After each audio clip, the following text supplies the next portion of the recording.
Chapter 1395. The temperature continued to rise. Bo-jio could only hear his suppressed breathing and her own heartbeat. His black and white eyes were still filled with confusion.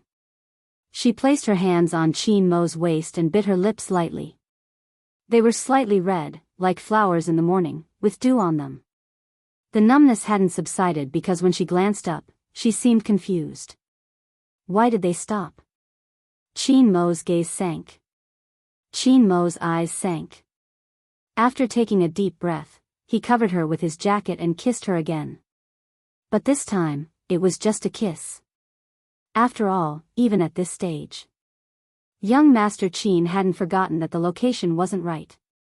Even though the elevator was well sealed, there was one thing. Chin Mo glanced up, his cold eyes glancing towards the top left corner. The threatening gaze seemed to be able to penetrate through the screen. His assistant immediately switched off the surveillance equipment. The next second, he received a call from Boss Chin. Did you see it? His assistant shook his head. No. It was just a kiss. Boss Chin, aren't you clearer than anyone else? Chin Mo smirked. In the future, don't install surveillance cameras in my elevator. Yes. His assistant truly felt that in the future, Boss Chin would often come to the company to display his affection. Bo-jio listened as Chin Mo hung up the phone. She was smart enough to notice that the Chin Group's security system had always been thorough. There would definitely be surveillance cameras in such elevators. Bo-jio wasn't embarrassed. She glanced up and thought for a moment before tilting her head. Do you want me to remove them? With that, Chin Mo buttoned her jacket. Behave yourself, MMH. Aren't you afraid of the bad influence? Bo-jio's smile was always devilish. Chin Mo chuckled. Which girlfriend would remove all the surveillance cameras in her boyfriend's company? You should hand them over to the security. Also, don't climb the ceiling, it's dirty. Bo-jio felt that the Almighty was despising her. But it didn't seem like it when he was zipping her up. He was probably afraid she would be cold outside. Bo-jio picked up the scarf she had just received. Chin Mo arched a brow. You want to wear it? It looks good with my uniform. Bo-jio gestured. Chin Mo reached out and took the scarf away. I'll buy you a better one. Bo-jio laughed lightly. Brother Mo, don't tell me you're jealous. Heh, what's there for me to be jealous of? Everyone's gifts added together are not as good as the one I gave you. Chin Mo spoke slowly. After he helped her with her collar, he took out a mask and put it on her ears. When young Master Chin did these things, he gave off a feeling of extreme abstinence. It was hard to imagine that he would take care of anyone like that. Bo-jio tried to reveal her eyes. When did you give me a present? How other people express their love. Flowers for his girlfriend. Put in a good word for your girlfriend. Everything depended on his girlfriend. The Almighty didn't have any of these. The only fun he had was digging up her dark history and having a heart-to-heart talk with her at night. Basically, the content of their conversation was about how many people she had confessed to. Chin Mo watched the slightly depressed handsome face in front of him. He arched a brow nonchalantly, his voice faint. Am I not considered a present? Bo-jio choked, coughing lightly. How could she have forgotten about that? In that case, the Almighty's present was indeed better than everyone else's combined. Idiot. Chin Mo stared at her for a long while before breaking into a light chuckle. He pulled her up and left, taking all the gifts she had received along the way. Lollipops like these, I can buy them for you if you want. Do you want sweets from someone else or from your boyfriend, MMH? Bo-jio didn't have to think, of course it was from her boyfriend. Where's the scarf? Where's the glove? Such a cute and trendy item doesn't suit you. Anyway, Bo-jio understood the Almighty's meaning. She couldn't use the gifts from others. It would be a waste to throw them away. Bo-jio didn't want to throw away the gifts from her fans. Chin Mo's voice was calm. Who asked you to throw them away? Give it to Lin Feng, he suits this style. All right. Bo Jiao broke into a smile. After the competition, Lin Feng was lying in the dormitory, resting. In reality, he was sleeping. When the dormitory manager called him down to take the gifts, he was still confused. Pink and white gloves. Checkered scarf. What were these? More importantly, the dormitory manager had told him, "Your friends said that you suit this style." What did he mean by that? He was a straight man, why would he suit pink and white gloves? He couldn't throw them away. He scratched his head. When he brought them up, he couldn't help but wear the gloves. Involuntarily, Lin Feng was about to remove them. Yunhu pushed the door open. He swept a glance at his attire, his gaze landing on his hands. Lin Feng's face was filled with awkwardness. How was he supposed to explain the origins of the gloves to a gay? In the end, it was just a glove, not a condom. Why couldn't he explain it? It was just a little pink in color. Cough, I don't know which girl who has a crush on me gave it to me. Lin Feng had a serious expression on his face. I've already told them not to give me gifts all the time. Unfortunately, I'm too handsome, so I'm always troubled in this aspect. It's probably because the girls gave me the wrong bag and gave me their gloves. Yunhu listened to him quietly. Then he placed the curry chicken he bought on the table. His light-colored trench coat was half open before he smiled slowly. The gloves were given by Captain and Little Spade. They said that this style suits you. Lin Feng, did you know how awkward it was? He had lied and was exposed on the spot. F***ck. All of a sudden. Yunhu leaned forward, his fingers touching the gloves that he hadn't had time to remove. MMH. It does suit you. Lin Feng stilled. It was too close. Ever since the competition, he hadn't been this close. The uneasiness came again. Lin Feng tilted his head to the side and took off his gloves. Yunhu saw it but didn't say anything. He just hung the trench coat on his arm, returning to a safe distance. Come and eat, the cafeteria has a special meal today. Lin Feng was hungry too. Eating was good, there wasn't any uneasiness when he ate. When Yunhu went to wash his hands, he opened the box and took out 2 cans of beer. Boys were always like this. They were always very rough. There was no water during the meal, so he used beer as a substitute. After Lin Feng set up the food, he saw someone walking over and lowered his head to eat. Lin Feng was still a straight man when it came to eating. He took big mouthfuls, burying his head and stuffing his food. Yunhu first took a sip of beer, then glanced at him and frowned. You're so hungry, why didn't you order takeout? I wasn't very hungry just now. Lin Feng's cheeks puffed up when he spoke. He drank the beer and then exhaled deeply. I feel alive. Yunhu laughed. This was probably how liking someone was. As long as he was by your side, whatever he did, said or ate would be pleasing to the eye. Why are you looking at me? As Lin Feng spoke, he felt that something wasn't right. Yunhu retracted his gaze and replied nonchalantly, nothing much, the professor called for you today. F***ck. It can't be. Lin Feng bit the bamboo chopsticks. Was he that unlucky? MMH, Yunhu replied. I said it for you. Lin Feng made a heart gesture. Brother, what did you say? Did you find a good excuse for me and the professor believed it? I knew that with you around, I can rely on everything. I said the truth. Yunhu took another sip of beer slowly.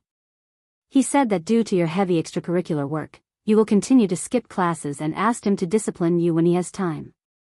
What? There was a loud crack. The chopsticks in Lin Feng's hand dropped. Brother, are you trying to get me killed? Yunhu took another pair of chopsticks and passed it to him. It's a good thing to inherit the Lin family, but there are some people you aren't suited to interact with. You don't have to manage the company, you can learn a lot from the professor. Besides, I'll be in charge of your attendance in the future. The professor has some papers, you can sort them out. Lin Feng couldn't catch his breath. Brothers. Why did everyone like to attend university? It was because of the freedom in university. What did this mean? Attendance and papers? Was he going back to his normal high school life? Moreover, the one who caused all this was his good brother. Lin Feng leaned his head against the wall. My results are really good, I don't have to go overseas. You can tell this to the professor. Yunhu watched his expression of resistance, his fingers tightening.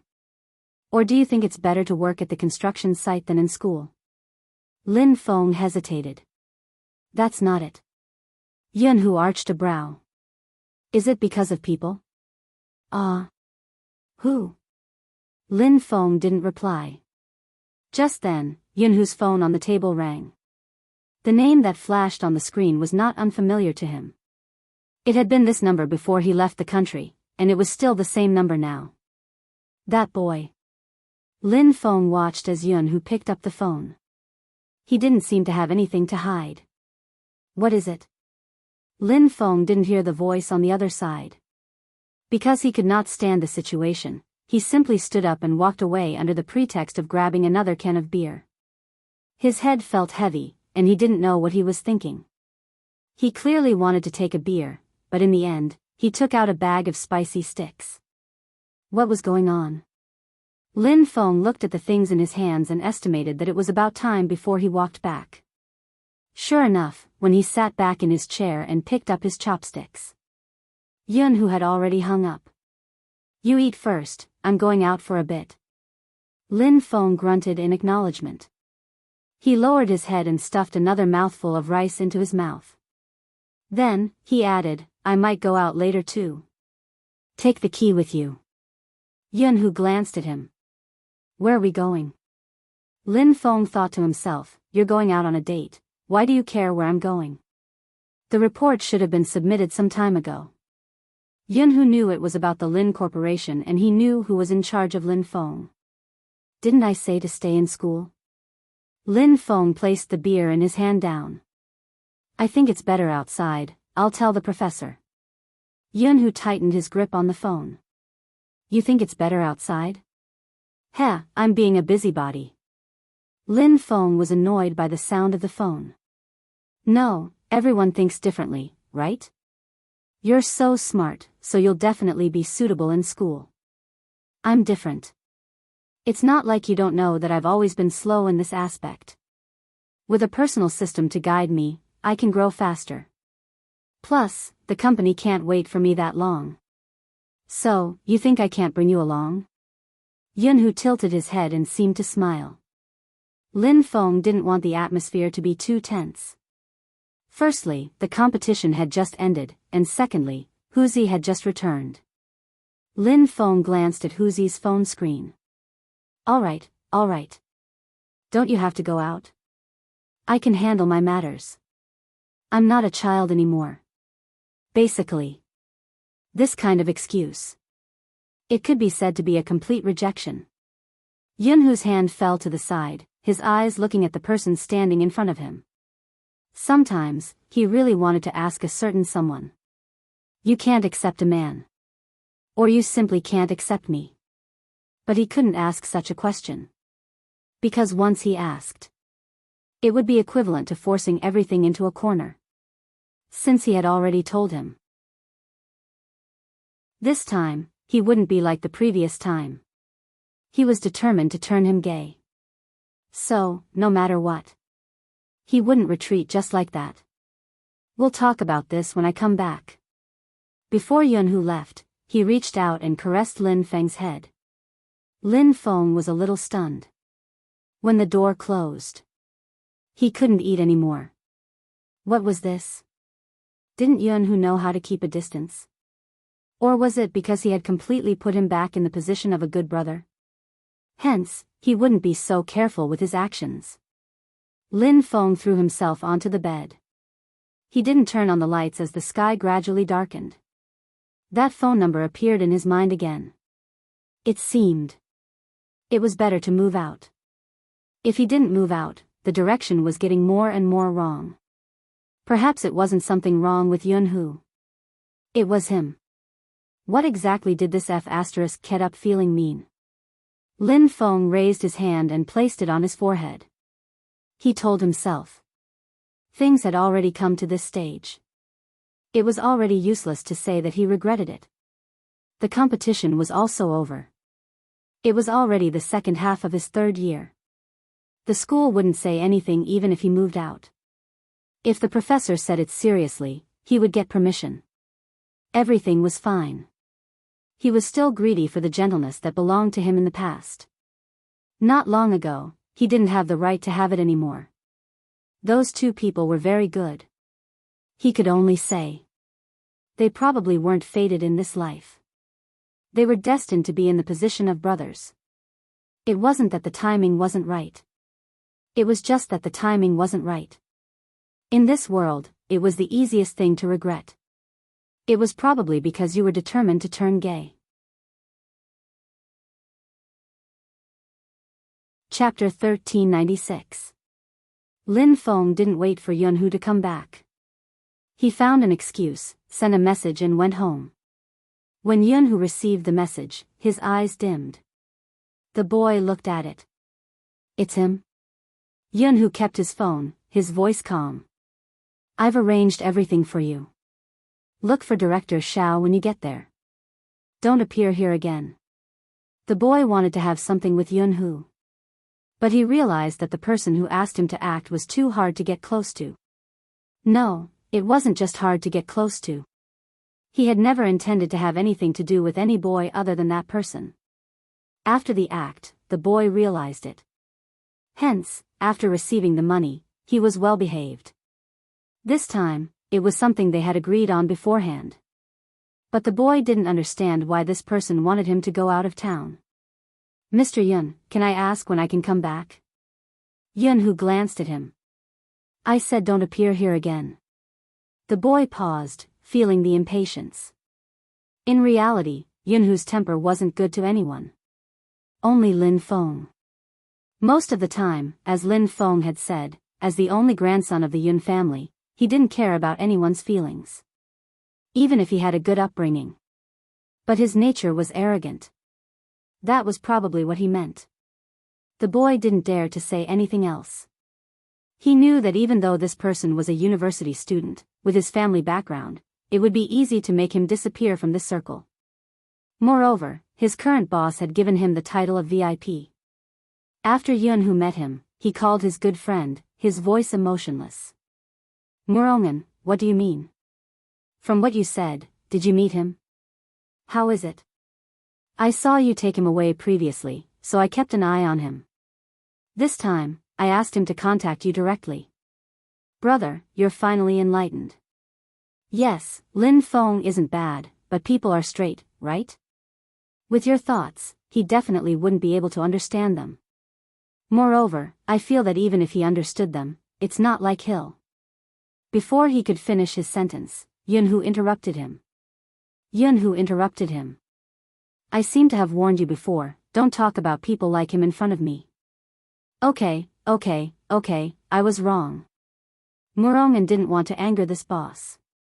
Is it because I don't like my arrangement today? This time, Yunhu laughed, but his voice was extremely cold.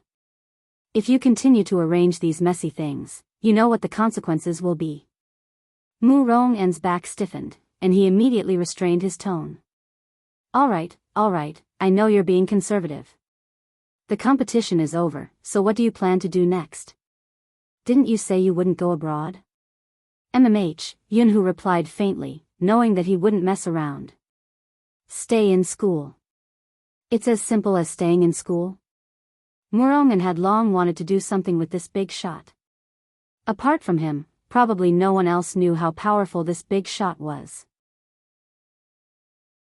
He was the top student of a university, and he had never gotten that title for nothing.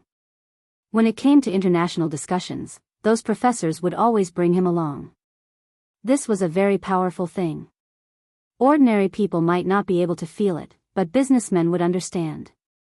To be able to attend such events, it wasn't just a matter of money and power. It was also a matter of real ability, or even top-notch ability. In addition, Yunhu already had a background, so it was easy for him to get some resources. It would be a pity if such a person didn't do something. Yunhu spoke on the phone as he walked up the stairs, his tone still the same. During this period of time. Don't. Murong-en's eyes suddenly turned. Haven't you always been doing that? Yunhu frowned. Speak properly, what's that? Lin Corporation. Murong-en grasped the most important point. Hasn't Lin Feng been running around the Lin Corporation's construction projects recently? They seem to want to cooperate with us. How about it? Are you interested? At this moment, Yunhu had already opened the door to the dormitory. It was already empty. The person who was originally sitting at the table was nowhere to be seen. It was empty as though the wind could pour in. Yunhu closed the door, lowering his lids to glance at the direction of the luggage. Even there was no one there. What was this person planning to do? Hey, are you listening to me, big shot? Boss. Murong-en held the phone, not knowing what was going on over there. He wanted to raise his voice, but a voice came over. He didn't know if it was because it was winter, but it sounded cold. I'll accept the cooperation you mentioned just now. Murong-en really didn't expect it to be so easy. Although he had expected that mentioning a certain person's name would be useful. But according to his understanding, even if Yunhu was a person like this, he might not be poached over. But now, although Murong-en didn't know what was going on, from a certain point of view, it was like a pie falling from the sky to him. That's great, I'll immediately go and ask the people below to loosen the conditions for them. No need. Yunhu glanced at the empty luggage rack again. The conditions are the same as usual, but there's one more condition. MMH? Let Lin Feng come over personally. Don't tell him that I'm in charge. Murong-en understood tacitly, all right. Don't worry, I'm doing things right. Yunhu hung up the phone. He sat on the chair in the dormitory. It felt a little cold. He asked that person to wait for him. But that person took away his luggage. It was obvious that he had the intention to move out. Indeed, for people like them, they could have moved out a long time ago. They just had to apply to the professor. For third-year students, it was easier to operate this way. After all, the students of a university basically had their own set of logic when they were outside. Yunhu was the professor who refused to let him go. Otherwise, just like what Murong-en had said, he would be a CEO wherever he went. Besides, who didn't know this person's face? Most importantly, he didn't want to leave. Regarding this, Murong-en was also clear about it. Firstly, it was because of Supreme Alliance. Secondly, it was because he wanted to accompany someone as simply as possible. Yunhu had once said, if it wasn't for him, or if he wasn't by my side, I really don't know what kind of person I would become. When he said this, Yunhu was lying on the ground. The wine bottles at his feet were all toppled. Only he was sober. Probably only people familiar with him knew this. Yunhu wasn't a good-tempered person and he wasn't a kind person. Especially when he was young. The Yun family was worried that he was too stubborn and would become a bad person when he grew up. Indeed, Yunhu seemed calm but he could play with any kind of people. Old Master Yun had once said, if this child was raised well, he would be a political talent. If he wasn't raised well, he would become the biggest headache for the Yun family. If he hated someone, he would use the most vicious methods to deal with the other party. He was polite to people, but he never really put anyone in his heart. There was no absolute concept. Until Lin Feng appeared. At that time, Lin Feng was older than him. But because of his exquisite looks, Yunhu was especially patient with him the first time they met. Yunhu liked beautiful things, be it objects or people. But at that time, he thought he liked Lin Feng because he was beautiful. But the more he waited, the more he realized that wasn't the case. Even if his hands were dirty from playing basketball, he didn't care. Because he was disfigured from fighting, he just wanted to beat up the person who fought with him. The two of them just had to sit together and play Super Mario. When he was 5 years old, he didn't seem to know anything. How could it be calm when boys interacted? Naturally, it was a case of you kicking me once and I kicking you once. But the next day, he would still drink a glass of milk with him. He just found this person pleasing to the eye. The more he looked, the more pleasing to the eye. So pleasing that his mother said, it would be good if Lin Feng was a little girl.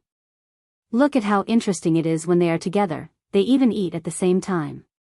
Or when she was helping him put on gloves.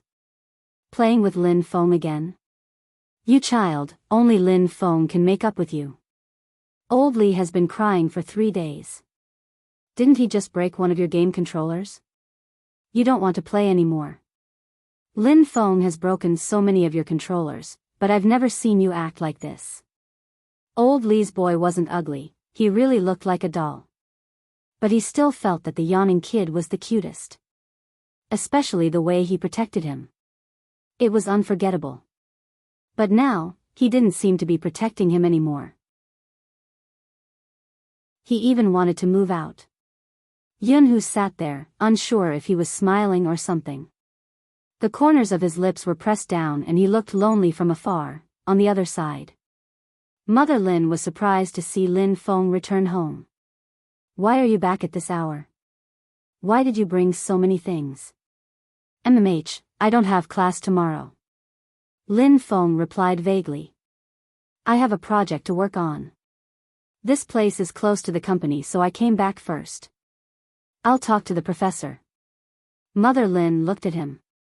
Son, even though I think it's fine, you still have to take care of the school. I know. Lin Feng placed his luggage. Mama Lin glanced outside again. Are you alone? Lin Feng removed his scarf. Mother Lin arched a brow. Where's who? Isn't he in the same dorm as you? The two of you are so old, could it be that you had some sort of conflict? No, Empress Dowager. Lin Feng was helpless. Don't keep thinking about the plot in your head. Why would I fight with him? Mother Lin nodded. Indeed, who has a good temper? If you fight with him, no one will play with you in the future. Lin Feng. Who exactly is your biological son? Mother Lin asked, then tell me, since you didn't fight, why did you come back alone? If I remember correctly, who should be in school now?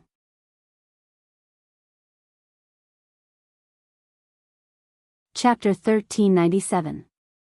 Mother Lin noticed that Lin Feng's condition wasn't right today. She had thought that he was really tired because he had to run to school and the company. Plus, the competition had just ended. Her son probably wanted to rest, so she didn't ask further. Lin Feng carried his luggage and threw himself onto the bed without tidying up his clothes. Before this, the Lin family had already moved out of the military courtyard.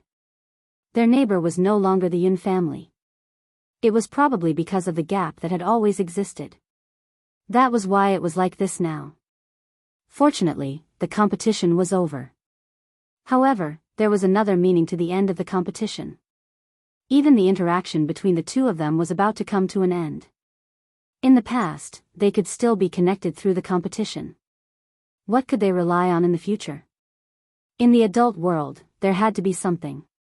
If they had met later on, perhaps the gap wouldn't have been so huge. But it was because they had grown up together. Lin Feng closed his eyes. However, it was too late to think about this. He had to maintain a suitable distance. Even if they met in the future, it would be at the club. Mother Lin glanced at the room outside the door. He fell asleep so quickly. It was probably because Lin Feng didn't have much to do. Hence, most of the time, no one would describe him as meticulous. After the competition, everyone's life was different. Shui Yao Yao was the same. She stood under the shower, wanting to wash away the scent on her body. But she realized that once something was imprinted on her, it was hard to get rid of it. Fortunately, it wasn't too late. She was basically used to it now. After living for a long time, one would get used to it. For example, she could calmly stand in front of him and put on her clothes one by one. If it was in the past, she wouldn't have dared to think about it. Her appointment with him was coming to an end. When she entered university, everything would stop. At that time, there wouldn't be so many messy things. Shui Yaoyao put on the long down jacket. She still wasn't that eye-catching. But it could be seen. Compared to before, the down jacket was a whole circle bigger. Jiang Zuo was half naked, his back leaning lazily against the headboard. His slender fingers held a cigarette. His expression couldn't be seen from this angle. But he could see her clearly. She had changed so much since he knew her. At that time, he had never even thought that she would lose weight one day. Furthermore, he had lost so much weight. Inexplicably, Jiang Zuo felt frustrated. Especially when he saw that she was still so empty after putting on the down jacket. He remembered that she only ate an apple for lunch. Was there a need for such a thing? After seeing that back view, Jiang Zuo pressed the cigarette butt into the ashtray, a faint smile in his voice. Do you intend to be like this forever? Shui Yaoyao stopped and turned around to look at him. Her eyes were filled with confusion. Thinness is beauty. Jiang Zuo was a person that others couldn't see through. It was true in the past, and it was even more so now. Shui Yaoyao's expression was indifferent. She didn't seem to be targeting him. They seemed to be like this. They couldn't quarrel. When they saw each other, they were intimate. After the intimacy, they returned to their respective homes. There would even be a scene of siblings being courteous at the dinner table the next day. Recently, even his mother had become a lot happier. The atmosphere of the Jiang family had never been better.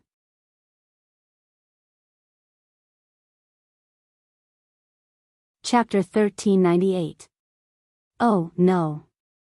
Shui Yaoyao put on the hood of her down jacket. I'm leaving first, wait for half an hour before you leave. It's safe this way and Uncle Jiang won't think too much. Jiang Zuo laughed, but there was no warmth in his eyes.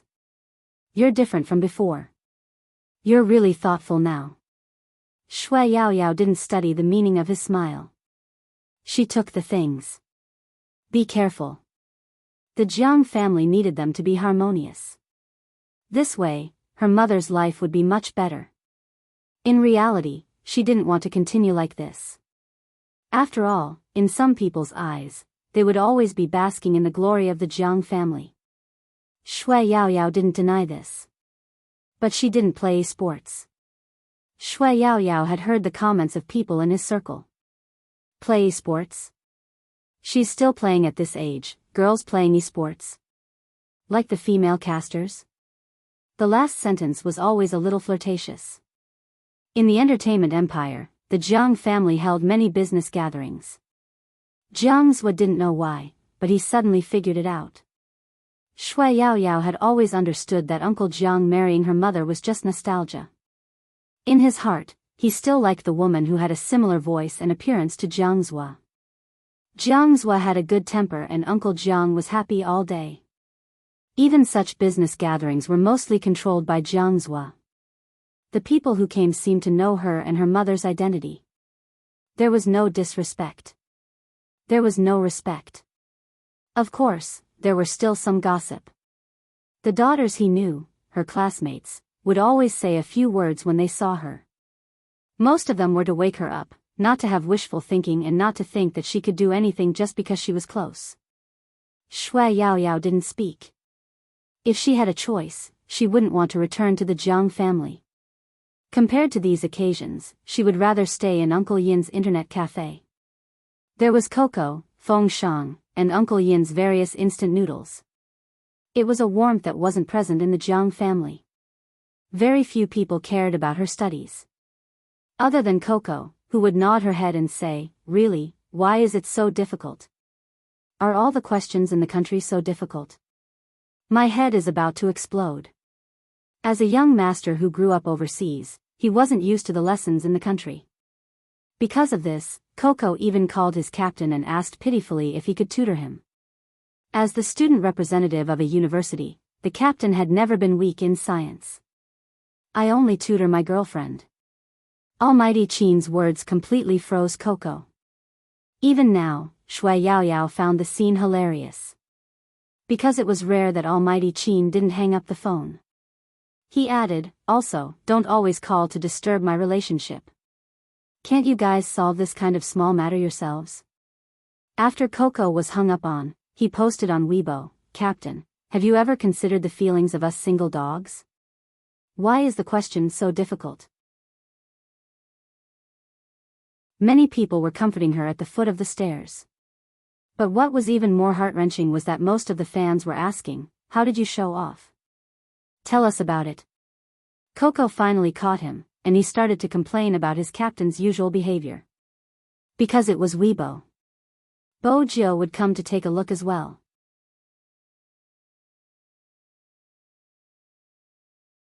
Chapter 1399. He said he's only tutoring his girlfriend and told me not to disturb his relationship with such a small matter. What? From the punctuation. Bo Jiu could tell how Coco was feeling. She didn't bother reading the comments. Instead, she glanced sideways at the Almighty beside her. He must have noticed her gaze. Qin Mo's hand paused at the red light. What is it? Nothing. As a domineering CEO, she shouldn't expose the Almighty's intentions in front of others. After all, the Almighty could be shy. Once again, little Blackie understood his master's thoughts. He couldn't help shaking. It was puzzled. The devil had so many cars, but he didn't drive them. Why did he choose it? As a world-class smart sports car, little Blackie needed a companion to have a good chat with. Ever since it came to China, it realized a benefit. As long as it went online to complain, there would be people who would complain along with it. That was a good point. Little Blackie had already thought it through. Once they reached the destination, it would secretly log onto its own network and share its master's daily life with the netizens. Seriously, don't underestimate its account. A lot of people were already paying attention to the post it posted. Some were even asking if it had a follow-up post. Are you hungry? Qin Mo stopped the car.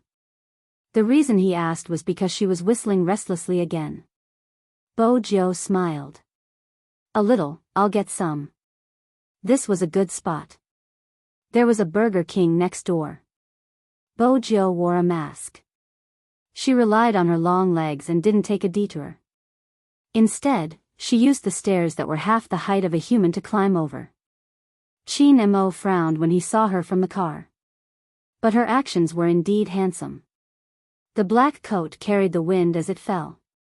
The few girls who had just come out of the Burger King were staring at the youngster walking towards them.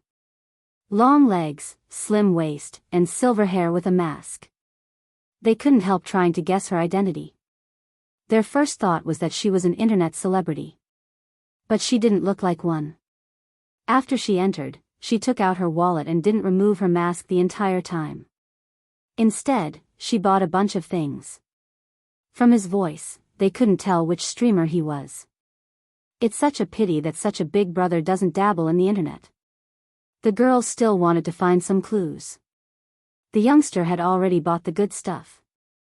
With a takeaway paper bag in one hand and a cup of unsweetened coffee in the other, he walked over. They still couldn't tell who it was. She just felt that her side profile was enough to make one's imagination run wild. What would happen if he took off his mask? Bo Jiu noticed that someone was looking at her.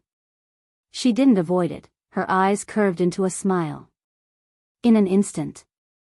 Then, he heard an "aw" sound behind him. Someone also took a photo and posted it on Weibo. Today, I saw a young man with silver hair and a black mask.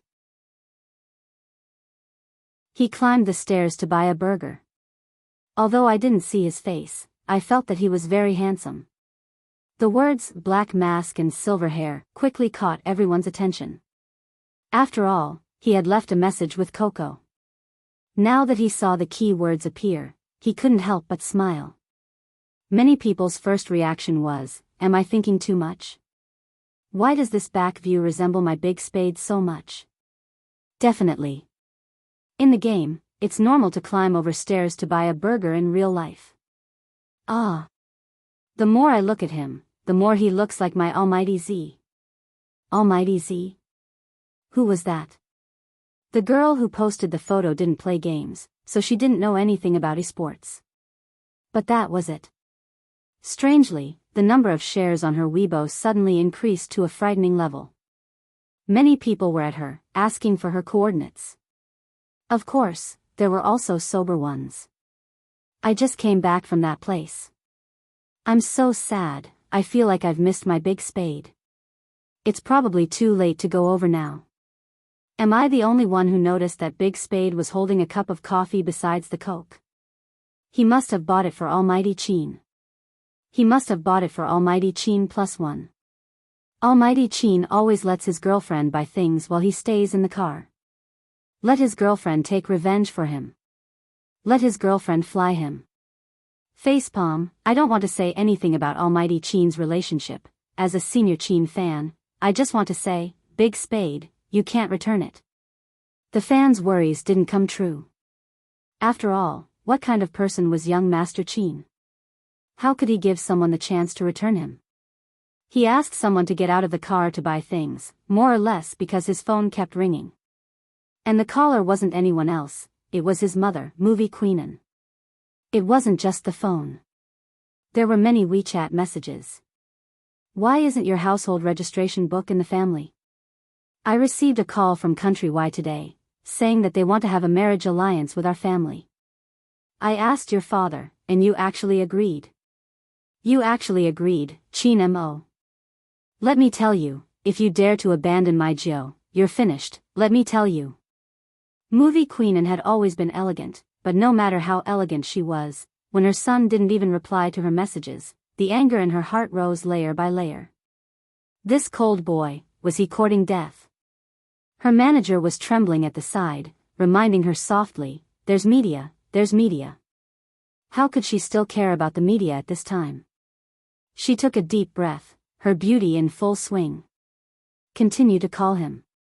The manager was also from a branch of the Chin group, what else could he say? That was Boss Chin. In the past, he didn't even dare to breathe loudly. Now, under Movie Queen Anne's instructions, he had already called him no less than 3 times. Why did Boss Chin knock off normally today? As his subordinates, it was getting more and more surreal. Boss Chin might be busy. The manager maintained his smile, finding an excuse. He was afraid that calling a 4th time would disrupt his boss's date. After all, he had personally seen his boss leave with Miss Jo. His expression was indescribable, even though he was smiling, there wasn't a hint of a smile in his eyes. Not only that, but the most important thing was that he had specifically sent a message to them to inform them. In the future, he would remove some of the red tape in the company. For example, gifts, he hoped that there wouldn't be any more. 23333, he was obviously jealous. Movie Queenan didn't know what had happened before, but she had to clarify what a marriage alliance was. The other party was a family with ancient royal blood.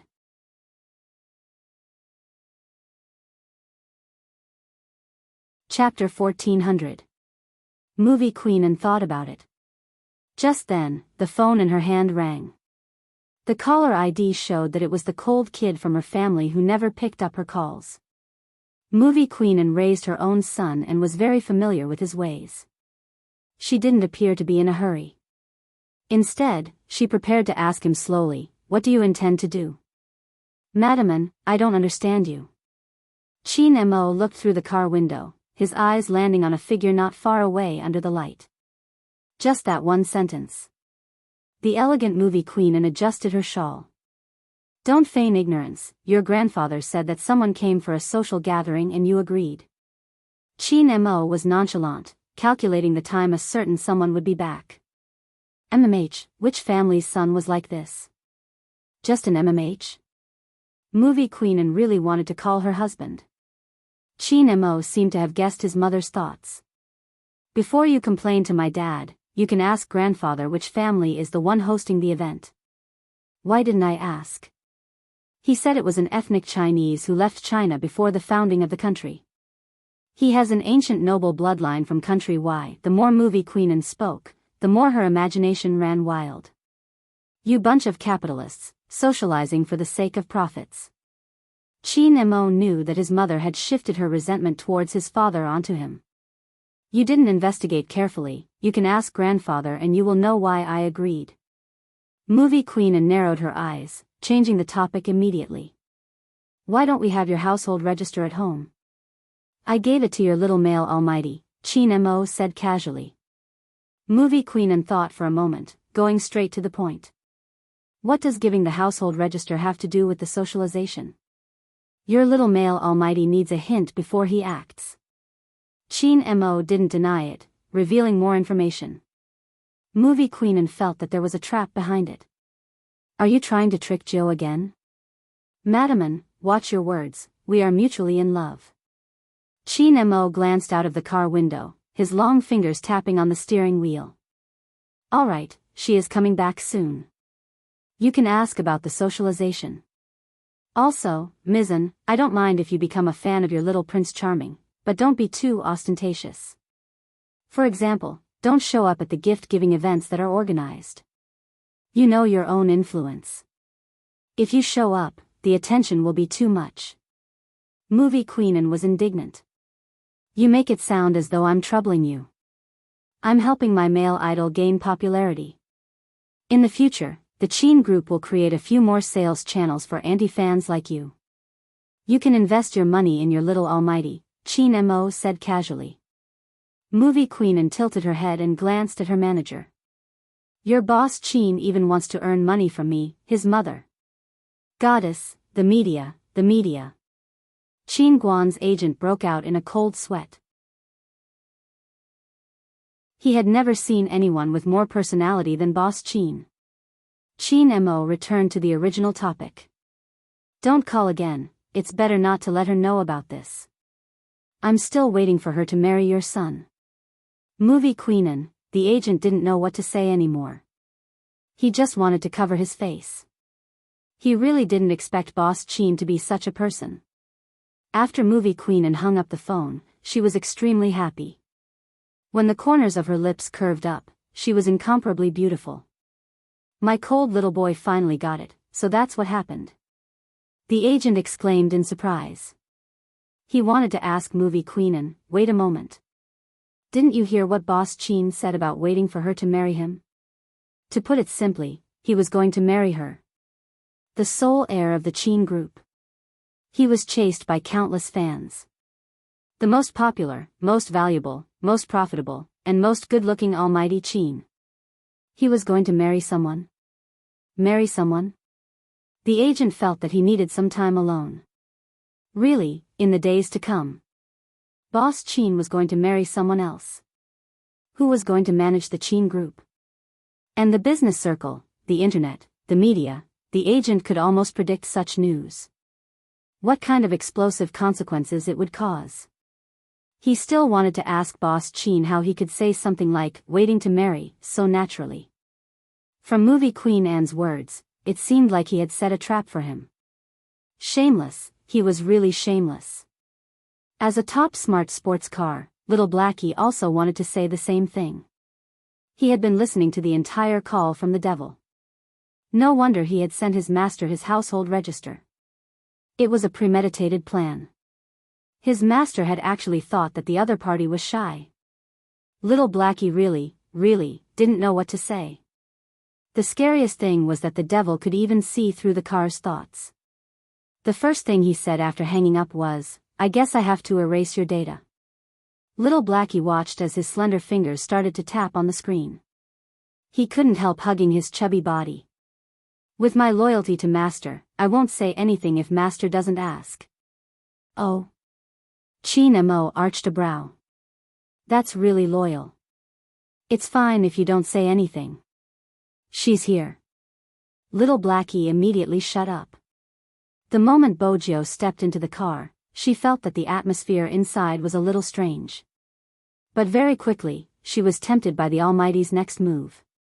His fingers caressed her face, a smile on his face. The Almighty had never smiled so gently before. Are you cold? Qin Mo was really trying to warm her face. Bojo wasn't that arrogant. She removed half of her mask, revealing her handsome face. I'm not cold, my body is cold. Don't hug me.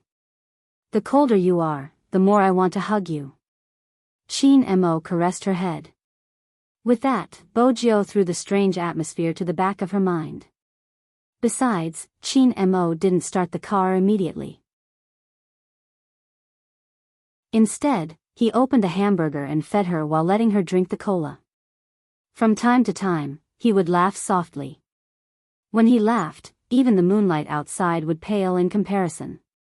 Xiao He watched helplessly as its master fell into the path of the other party's seduction. The screen flickered twice. He had a premonition. His future days would be like this forever. Little Blackie realized it. The devil was really good at fighting for attention. He didn't just do what he wanted. Another point was that whatever its owner liked, it would come up with its own set. Otherwise, until now, his master would never have thought that he was shy. Just a moment ago, his master had leaned over to kiss him. He used a chicken wing to block his master's mouth. Then he smiled and landed on his master's forehead. Eat properly. A little vixen playing hard to get. No wonder his master, who was so smart, fell into his hands. This devil. Little Blackie hadn't finished complaining. He glanced at the rearview mirror again. That was terrifying. Chin Mo retracted his gaze when he saw that the car was obedient. He used a tissue to wipe the corner of her mouth. No matter how he looked at her, she was still the most pleasing to the eye. Bojo didn't know that she had understood the Almighty's point without doing anything. She was kissed again. She was elated. There was something else she was happy about. She had received a message when she was buying the hamburger. Grandfather Butler had sent her the message. The content was simple. Everything is ready.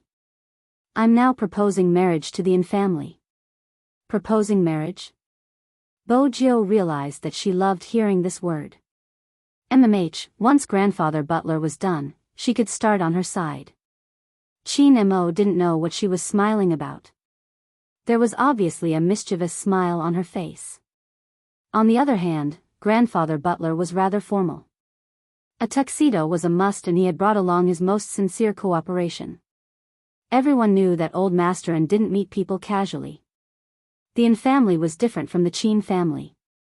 All their business was overseas and they had been doing business for a long time.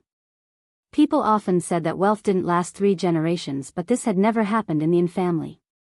Now, it was movie queen and Old Master and had tried to stop her when she wanted to enter the entertainment industry.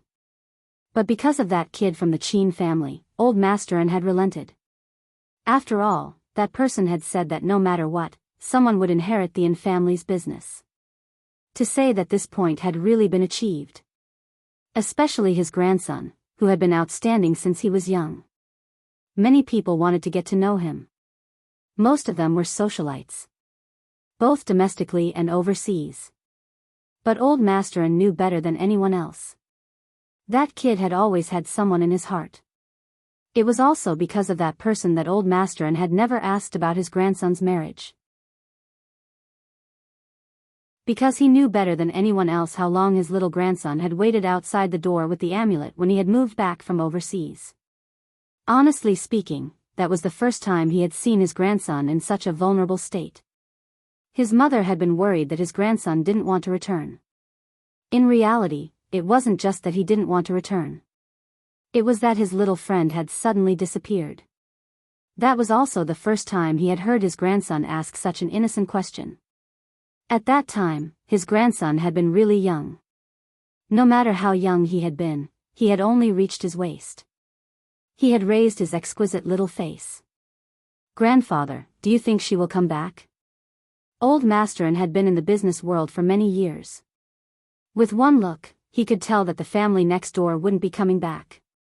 Everything had been moved away. It was as though she had never lived here before.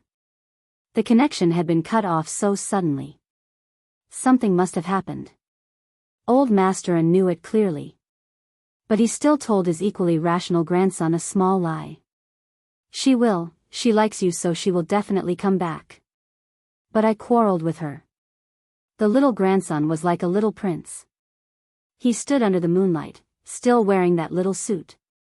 When he pouted, his eyes were a little red.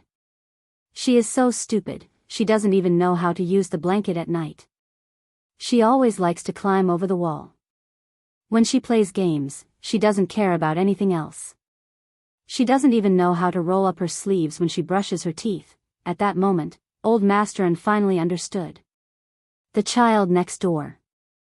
What exactly did she mean to his grandson? That grandson of his was very cold to everyone. He had never liked to talk since he was young. But he had said so much in one go. With every sentence he said, the emotions in his eyes deepened. Old Master couldn't bear to do that. But the Bow family had a special identity and many things couldn't be controlled. Originally, at the start, he had thought that the child would forget after a month. But looking at his grandson who wasn't even willing to eat, Old Master had been really anxious. It was impossible to contact the Bow family. Hence, he had brought his grandson back to the country. He wanted to leave that place with memories. It would definitely be better for his grandson. But still, there was nothing. At that time, his grandson seemed to have been completely plated. He had become normal. Perhaps it was obvious that the gap between him and his peers was getting bigger and bigger. Very few people had seen him smile again. His personality became more and more indifferent. He didn't even have a little willfulness anymore. Old Master had always felt guilty about this. If he hadn't brought his grandson overseas, this situation wouldn't have happened.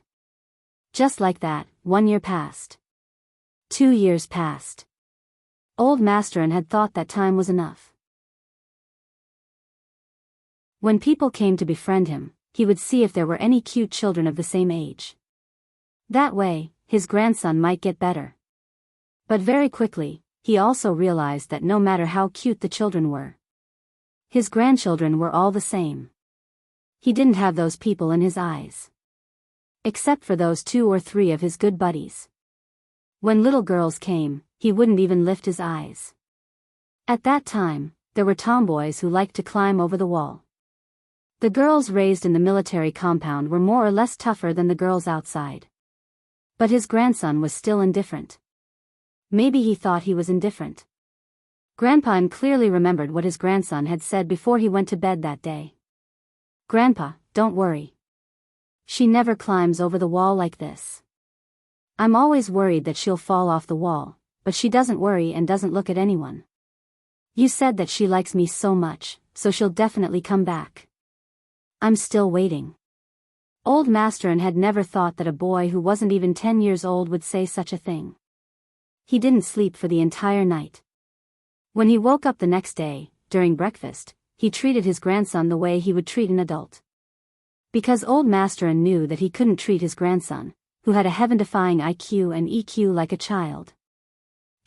Many things are complicated. Sometimes, our wishes might not come true. You and Joe are too young. If she doesn't come back, you can't keep waiting, right? He looked up from the dining table. His little face didn't have any edges yet, but he vaguely looked like a man.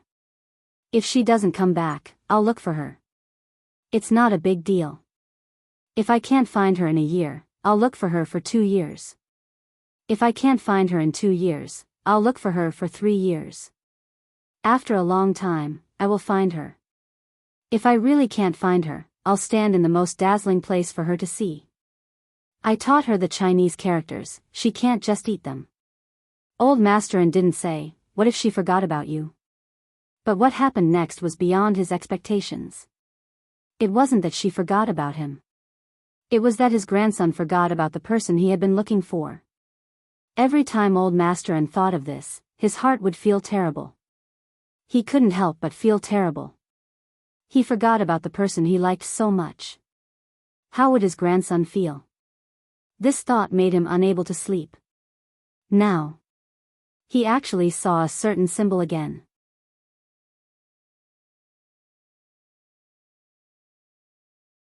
Chapter 14:01. 3 years after the Bow family had moved away. They had met before. He was a qualified butler. He was definitely first class in terms of etiquette. The old man with foreign blood took off the gentleman's hat on his head. He was dressed in a well-ironed suit and bowed in a standard manner. "Mr. N, we meet again after so many years. You are still as elegant as before. Eric." Old Master N could almost call out his name at a glance. The assistant standing at the side had never seen his chairman like this. It was obvious that Old Master N was emotional. His hand that was holding onto the dragon head walking stick was trembling. "You are still here. Not only am I still here, but young Lord is also here." He smiled very sincerely. One could see the feelings in it. It was as if they had met good friends.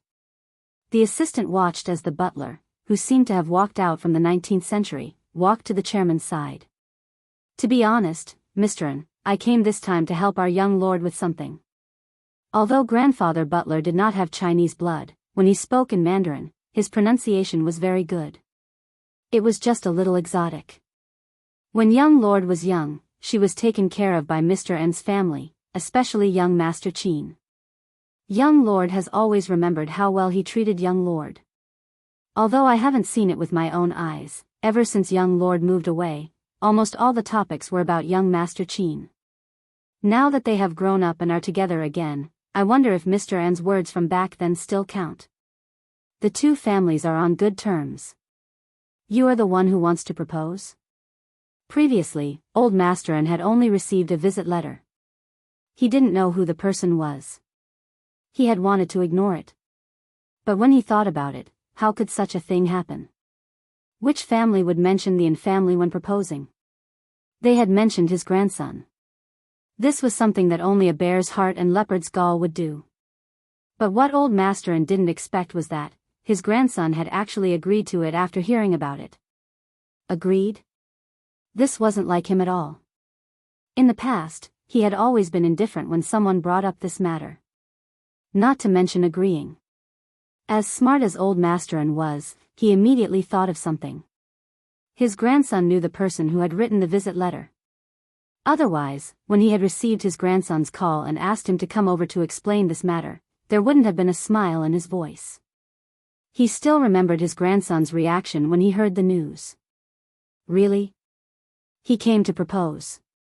Then he kept laughing. He kept laughing. It was so funny that even he, the grandfather, found it interesting. "Hey, kid, are you feeling so good?" At that time, his business partner was standing next to him and looking at him. Grandpa Ann's face was both helpless and happy. It had been a long time since he had seen his grandson like this. Just like a little kid. "Yes, it's very beautiful. Grandfather, please agree for me. I'll be back soon." It was in the afternoon. It was already night time. The person who proposed marriage had arrived and revealed his true colors. However, Old Master N could never have imagined that it would be an old acquaintance. At this moment, he immediately understood. No wonder his grandson was so happy. When he picked up the call, he could clearly hear the faint smile on the other end of the line. So it was her. In that case, Grandpa N seemed to have thought of something, and his eyes suddenly reddened. My grandson's memory has returned, right? Along with his childhood memories. Grandpa N had always been a person who could control his emotions, but at this moment, he seemed to be completely unable to control himself. It was an indescribable feeling. His throat was blocked, and he couldn't say a word. Grandpa N could only use a light cough to relieve himself. It's really great. Yes, it's great. Perhaps only those who knew what the two children had experienced would sigh like this. The old butler smiled. Our young master values young Master Chin too much. This time, she insisted on following young Master Chin when he went to carry out his mission. After bringing young Master Chin back with injuries, she even hid him at home.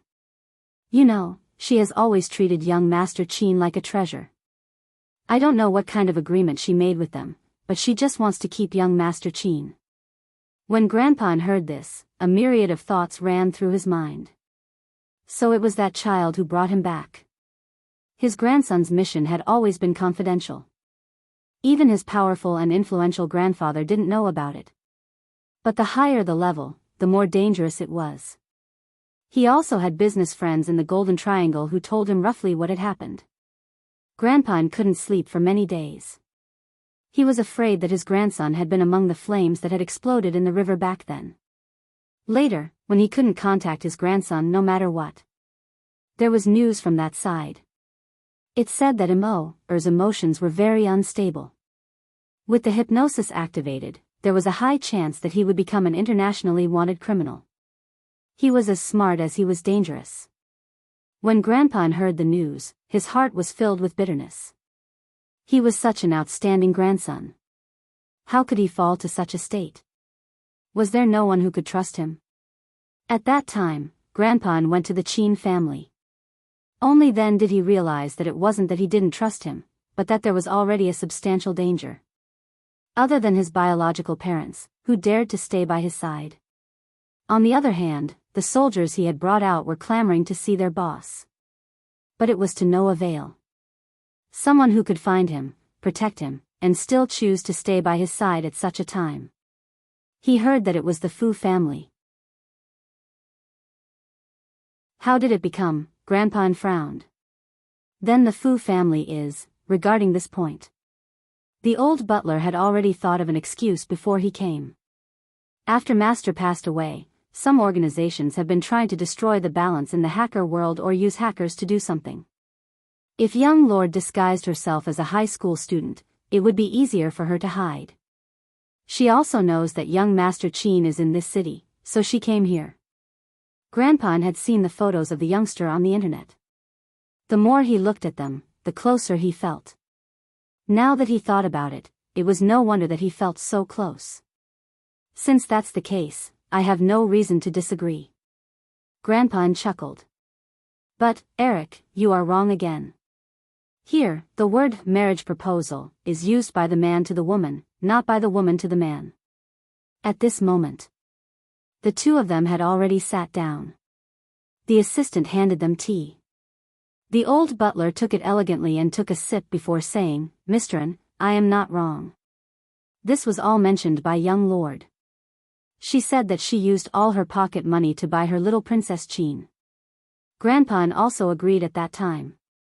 She can't go back on her words now. Grandpa paused. He didn't expect that after so many years, he would hear this sentence again. This made his mind immediately recall the scene when they had just arrived overseas. Words for the readers.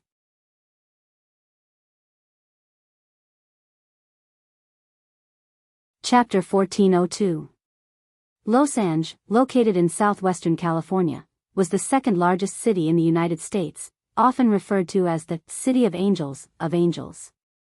The city was located in the Mediterranean climate zone, with a mild climate. Generally speaking, it was dry all year round with little rain, only slightly more rain in winter. The sun was bright all year round, and there was very little chance that the temperature would be below freezing point, so the chance of seeing snow was very rare. But on this day, it actually snowed in the city. The snow at night was especially beautiful, wrapping the trees in silver makeup. Especially the pumpkin car lights in the fence. The old European-style buildings, with warm lights and Christmas trees everywhere.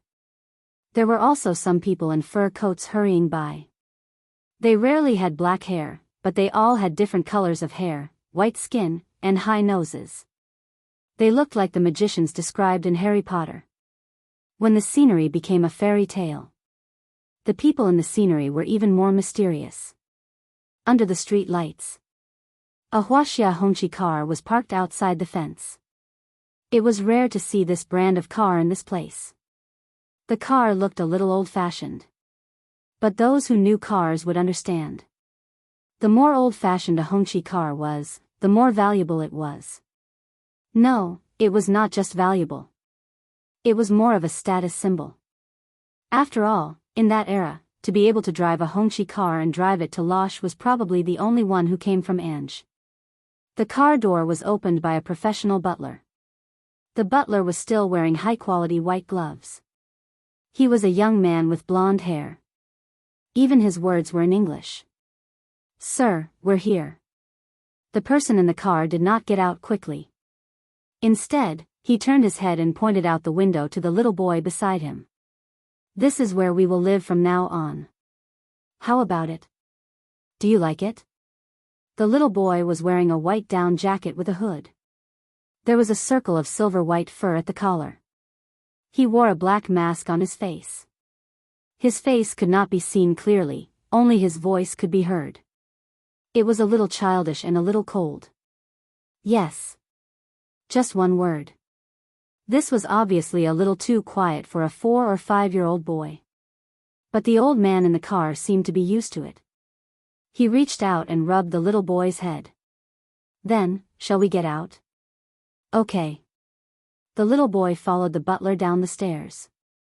He did not let the butler help him with his luggage. Instead, he held the handle of the small suitcase with one hand.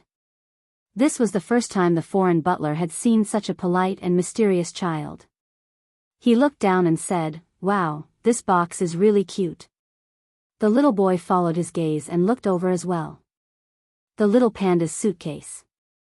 It didn't match his overall temperament. But things like suitcases. It had never been something a little boy could control. After all, he had a very girlish mother.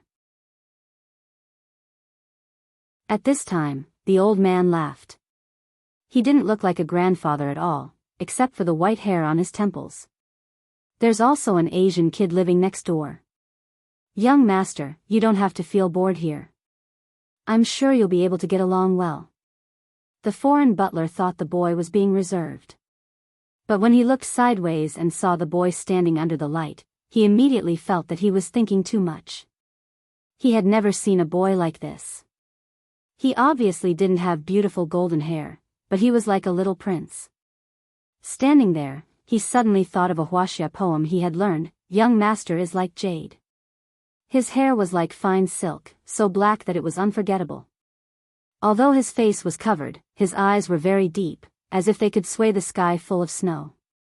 Not to mention his long, dense, and slightly curly eyelashes, which gave people a sense of elegance. "Ah." The foreign butler sighed again. Eastern children were really too good-looking. In fact, the foreign butler didn't know. He wasn't the only one who was addicted to this beauty. There was also someone who was studying her little keyboard. On this day, someone wanted to go out and play. But after thinking about it, there was nothing fun outside. It wasn't as fun as taking things apart. After all, she had beaten up all the children nearby. It was really not easy to find someone who was willing to play with her. For this, she was punished to stand. She agreed to stand. It was too boring to stand without anything in her hands. She simply hugged her little keyboard and stood obediently while admiring the rare snow scenery outside. There was even a tiger's tail behind her. She didn't expect that there was something more beautiful than the snow in this world. Could that person be Snow White? Someone searched for the fairy tale knowledge in his mind. He looked at his face. Then he looked at the little figure outside. It was Snow White and looked better than her, like a doll. The little suitcase was also very cute. That was a panda, right? It was something that only existed in Huaxia. She heard her father talk about it. It was really cute. Even the little princess's suitcase was cuter than hers. Thinking of this, someone looked at the small square in her hand in disdain. Well, it couldn't compare at all. The little boy standing in the snow still didn't know that he was being targeted and that the other party treated him as a princess. The word princess, to explain it in depth, was to treat him as a woman. The old man was probably afraid that the little boy wouldn't be used to it, so he took a step forward and patted his shoulder. Your parents will take you back soon. Andy also said that there is an Asian child next door. He is from Grandpa's friend's house. You don't need to be shy, that child will definitely get along well with you. Okay. When the little boy lowered his head, his eyelashes fell, forming a shadow. The old man couldn't understand his grandson's emotions. After all, This child had been like this since he was young. It was too worrisome. Go in. He was a little boy after all. He still let people hold his hand. But the little boy's eyes were still dark and calm. One hand was held by his grandfather, and the other hand was pulling the suitcase. They walked into the yard where they were about to start a new life. There was a strong American style everywhere. Ordinary children might like it very much. But the little boy was as usual and didn't show any expression of surprise. Even the pumpkin lantern car and cake in the yard didn't arouse his interest. The old man thought that it would be better to wait until tomorrow. He heard that the child next door was very lively. He hoped that he could inspire his grandson.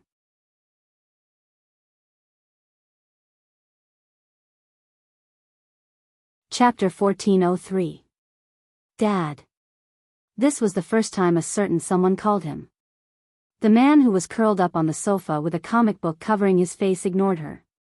A certain someone ran over, stood still and flipped open the comic book. Mr. Bo, I need to tell you something. What is it? The man yawned lazily. He didn't look like a father at all. Did you break someone's glass or bully a child to tears? Little Bojo, I've told you many times, you have to be serious. I remember that you should be standing in front of the window and reflecting on your mistakes. I was thinking about it at first. Bojo had a serious expression. But my soul was hooked. The man smirked. His handsome face and black hair gave off an unruly vibe. I don't believe you. Dad, I think we should have a good talk. Bojo's eyes widened. Her little tiger's tail was still wagging. The man held his chin nonchalantly. Thank God, you finally have the awareness to have a good talk with me. What do you want to talk about? Talk about the children you beat up ever since you moved here. They are older than me, 3 years older. They aren't children, I'm the child. Bojo caressed her cat ears.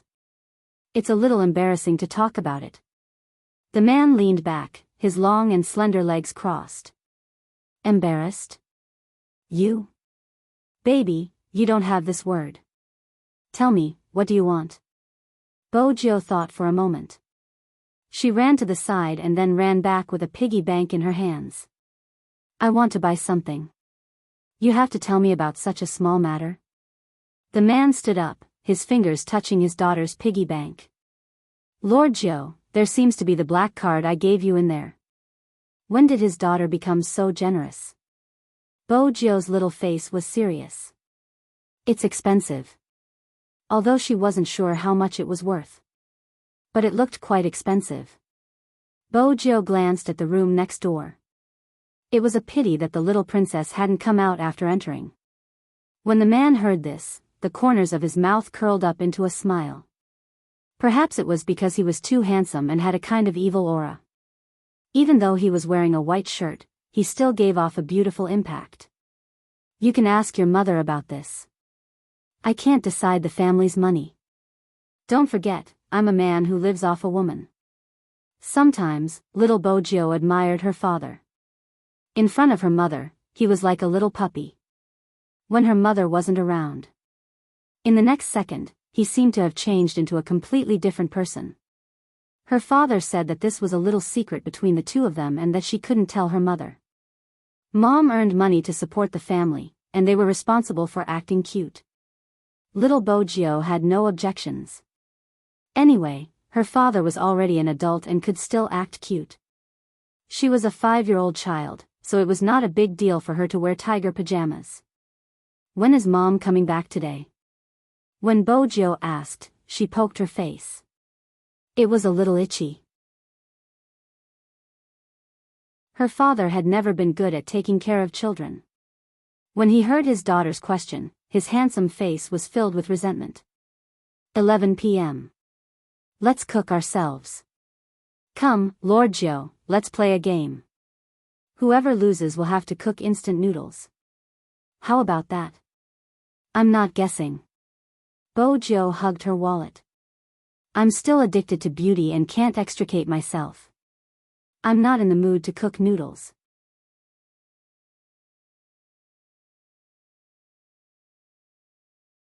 Chapter 1404. Little Bojio ignored her father. She wasn't in the mood to eat, especially when she heard that her mother wasn't coming back. In the end, the man stood up and stood in front of the floor-to-ceiling window. He glanced at the building outside and saw that the lights were on. He smiled. Lord Jiao, dinner is settled. Your noodles taste terrible. I don't want to eat it. Bojio wasn't interested. The man stretched out his long legs and blocked his daughter's path. I'm not cooking. Bring the fruit platter on the table. We'll be guests next door and freeload. Next door? Bojio's eyes lit up when she heard this word. She quickly placed the fruits into the box. It wasn't right to give a fruit platter as a display gift. Even though her father was still smiling and emphasizing, "That's a friend of mine who came from China despite the age gap." Bojio was still angry. That was the little princess's house. How could she just freeload? Why are you walking by yourself? The man had quit smoking ever since he had his daughter. He was wearing a mask and a black down jacket. He was so young and handsome that people would think he was a big brother. Come over and carry me? Bojio held the piggy bank in one hand and the fruit platter in the other. She looked him up and down and said seriously, I want to walk by myself. I want to give the new neighbor a good impression of being sensible and obedient. Our Lord Jiao has really grown up. The man smiled again and put his hand back into his pocket. He strolled behind the little tiger, giving off an indifferent feeling. The tall and short pair seemed to have walked out of a British comic. They didn't seem like people from real life. He could faintly hear the conversation between the two of them. When your mom comes back, don't tell her that we're freeloading next door. Why? Mom will be happy if she knows that someone from the same hometown is here. Why? I can't even cook instant noodles. Don't I care about my reputation? MMH? Mr. Bo, it's embarrassing enough that you're living off a woman. You think I won't beat you up just because you're young and a girl? Yes. Bojio wagged her little tiger tail. Mr. Bo looked at the mop and raised one hand. His voice was lazy and his side profile was very handsome in the snow. TSK, little girl, your skin is a little thick. It's hereditary. Bojio turned with a serious expression. I inherited it from you. Mr. Bo didn't think much of it. That's why you're doing so well. All right, I'm going to press the doorbell. Please remember your persona. A conversation between father and daughter. He didn't expect to be overheard. The one who heard the conversation was the little boy who had brought the sled in from the side door. It was too cold outside, but he didn't wear a jacket. It was probably just a casual action. The little boy didn't like to eavesdrop. Rather than saying that he didn't like it, it would be more accurate to say that he didn't care what others said. Even so, he paused for a moment as he picked up the sled. After all, the conversation between the father and daughter was different from ordinary people. The little boy had never interacted with a father and daughter like this before, so he couldn't help but raise his eyes and glance at them. But it was only a matter of a glance. Very quickly, he closed the door. He looked at his grandfather, who wasn't far away, instructing the butler to prepare for tonight's dinner. He asked him how well he wanted the steak. The little boy was thinking about whether he should tell his grandfather that there were two people standing outside. In the next second, the doorbell rang. The doorbell rang. It was still snowing outside. Old Masterin was still wondering who would come at this time. The butler had already walked over.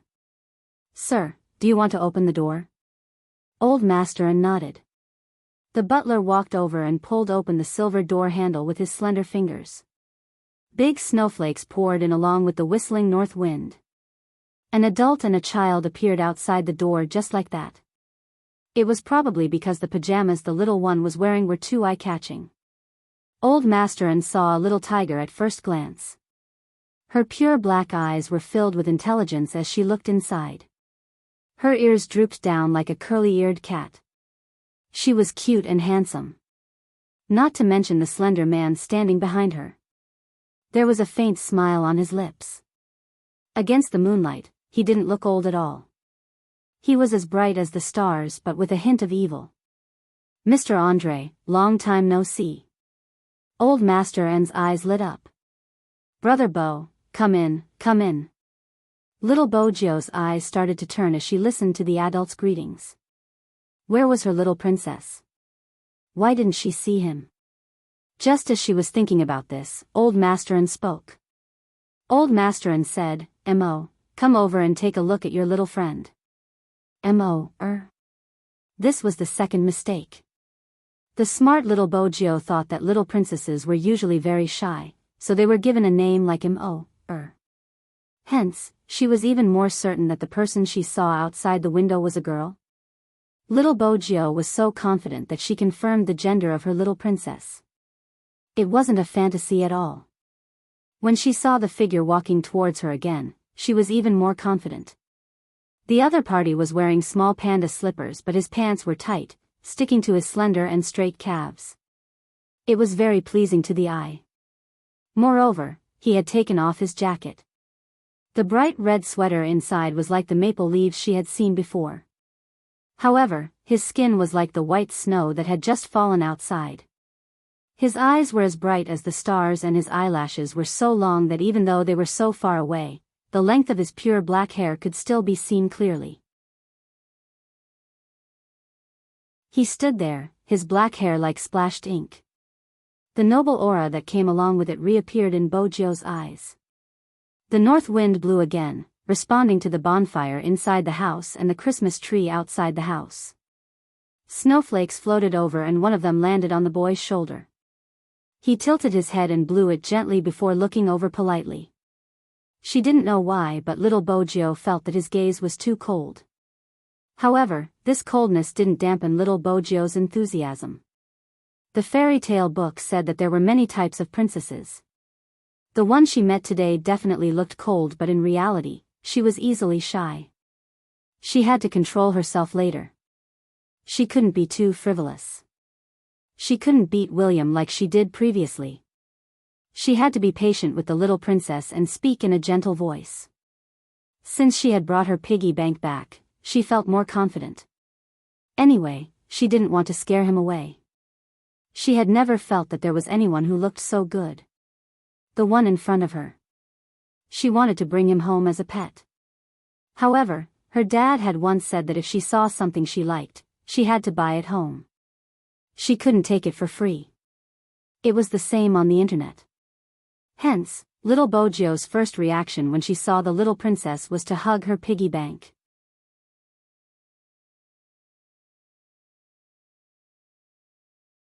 Chapter 1405. Ever since just now. This little customer had been staring at him. Chin Mo glanced down from the stair and met with a pair of distinct black and white eyes. What made him pause slightly was that those eyes seemed to only have him in them. Under the light, he saw himself in her eyes. Her eyes were quite big. This was Chin Mo's only thought. She didn't look like someone who had spoken so much just now. It seemed like she was pretending to be obedient now.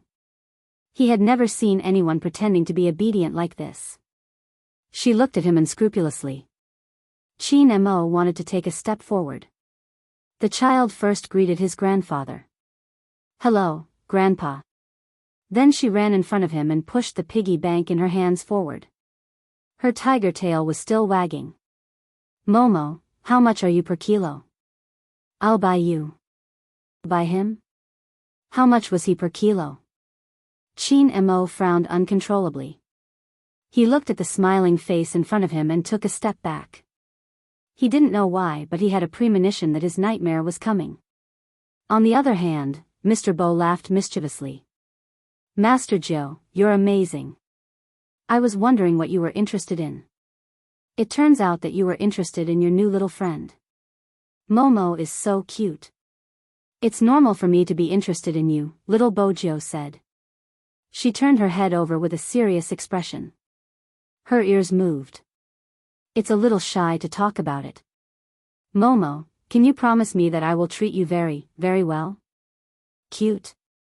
When he heard this adjective, Chin Mo's little face turned slightly cold.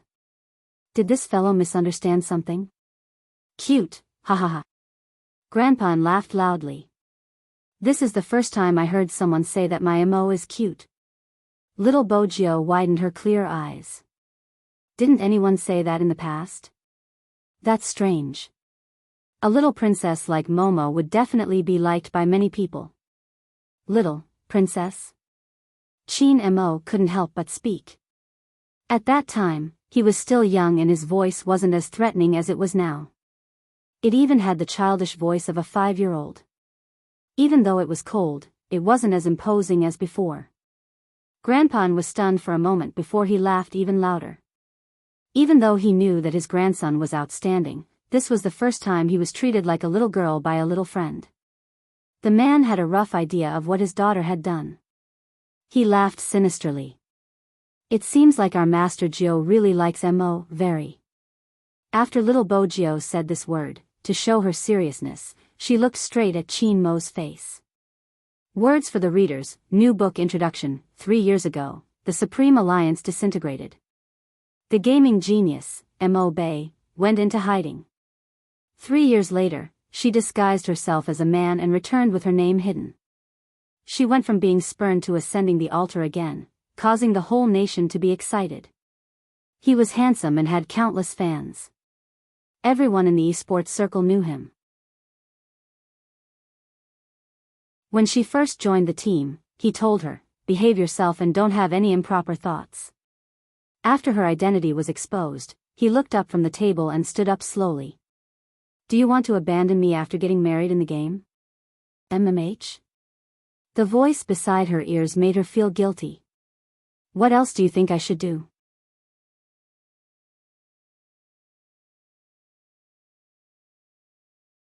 Chapter 1406. Chin Mo told himself not to be calculative with someone younger than him. He took a deep breath, lifted his legs, and was about to walk to the dining table. Who knew that the person with the big eyes would suddenly pounce on him? Before Chin Mo could react, he was pushed to the ground by her. Her little tiger claws could be seen. She scratched her head in embarrassment. "I'm sorry, Momo, I didn't expect you to be so weak. I'll control my strength next time and won't be so fierce." "Who told you about controlling your strength and being weak?" "Him." This time, Chin Mo didn't even want to breathe. But this person was like a little heater, making him want to pull her collar and throw her out. But she was too young. Her eyes were so big that it was annoying. "Get up." His tone was cold. Bojio tilted her head, her tiger tail wagging. "Okay." She was very obedient. This made Old Master laugh even more heartily. But he couldn't be too enthusiastic. His grandson couldn't stand it. Old Master pulled the little tiger to the side. "Come, Gio, sit down and eat something." With the beauty in front of her, Bojio had forgotten that she and her father were here for a free meal. But after Old Master An's words, she remembered the purpose of their visit. She wagged her tiger tail and sat down with Old Master An. Her father had once said that Chinese people got to know each other at the dining table. After the meal, Momo wouldn't be as shy as she was now. Chin Mo saw her round eyes staring at him. He tidied his clothes and sat down in front of the dining table according to basic etiquette. He thought that after the meal, he wouldn't have to see this little tiger that affected his emotions. But the moment he sat down, the little tiger used her 2 small hands to move the chair towards him. Then she sat back down. "Let's be closer, we can have a private conversation." Chin Mo's side profile was cold. He was naturally arrogant, like a little prince. He didn't want to speak. Bojio tilted her head. "Momo, did I tell you that you're very pretty? You're the first. Every word you say makes me want to throw you out." Bojio's eyes lit up. "I have good taste." Chin Mo smirked. He had changed his mind. This little tiger really needed a beating. "Yes, you have good taste." Chin Mo couldn't even tell if it was a man or a woman. He held the knife in his hand, and when he cut the steak, he used his strength subtly. On the surface, he looked noble and polite. Bojo didn't realize what she was thinking and continued to drink the water happily. Mr. Bo, who saw everything, only felt that it was interesting. He didn't intend to expose her. Instead, he picked up the wine glass in his hand and shook it twice. His movements were casual and elegant, making him look like a character that only appeared in movies. He had only taken one bite of the steak. Then, the phone beside him rang. It was a nursery rhyme. Every time this nursery rhyme was heard, Mr. Bo would be busy. This time was no exception. But he wasn't in a hurry. After taking a look, he smiled and said to Old Masterin, "Misterin, I have something urgent to attend to. I might need to trouble you to take care of my Lord Joe." Old Masterin smiled faintly. "Don't mention it. Go and do what you need to do. Joe can get to know Mo better here." "Thank you." The man stood up and wore his trench coat. He freed one hand and caressed Bojo's head. His back view as he walked out was completely different from when he came. At this moment, he seemed to be able to blend perfectly into the night. Even his eyes had turned from lazy to cold like the wind. Not to mention the evil aura that surged out when he lowered his eyes. Bojo watched him leave and then retracted her gaze. Unexpectedly, she was a little listless. This wasn't within Chin Mo's expectations. He realized that he didn't like the way the little tiger drooped her ears. Old Masterin noticed it too. He smiled and said, "Joe, don't be restrained. After dinner, Mo will bring you upstairs to play." "Can I?" The little tiger perked up again. A pair of bright eyes turned to look at Chin Mo. Chin Mo paused and replied faintly, "MMH." He was troubled because if he didn't agree, the little tiger would cry in front of him. Forget it. If that was the case, he might as well agree. "Momo, you're such a good person." Bojo reached out and wanted to hug him. Chin Mo frowned. His little face was cold. "You better keep your tiger claws. Don't force me to change my mind." Bojo looked at her hand and then at the little princess sitting beside her. She suddenly understood. "Momo, I know that in China, men and women shouldn't touch each other and can't be too passionate. But don't worry, I'm a girl too. Hee, you're a girl and I'm not. There's no need to add." Chin Mo couldn't be bothered to talk to the little tiger anymore.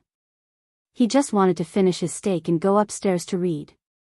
At this point, the little tiger sitting beside him seemed to know her place. She didn't give him any more trouble. She sat at the side seriously and didn't need anyone to cut the steak for her.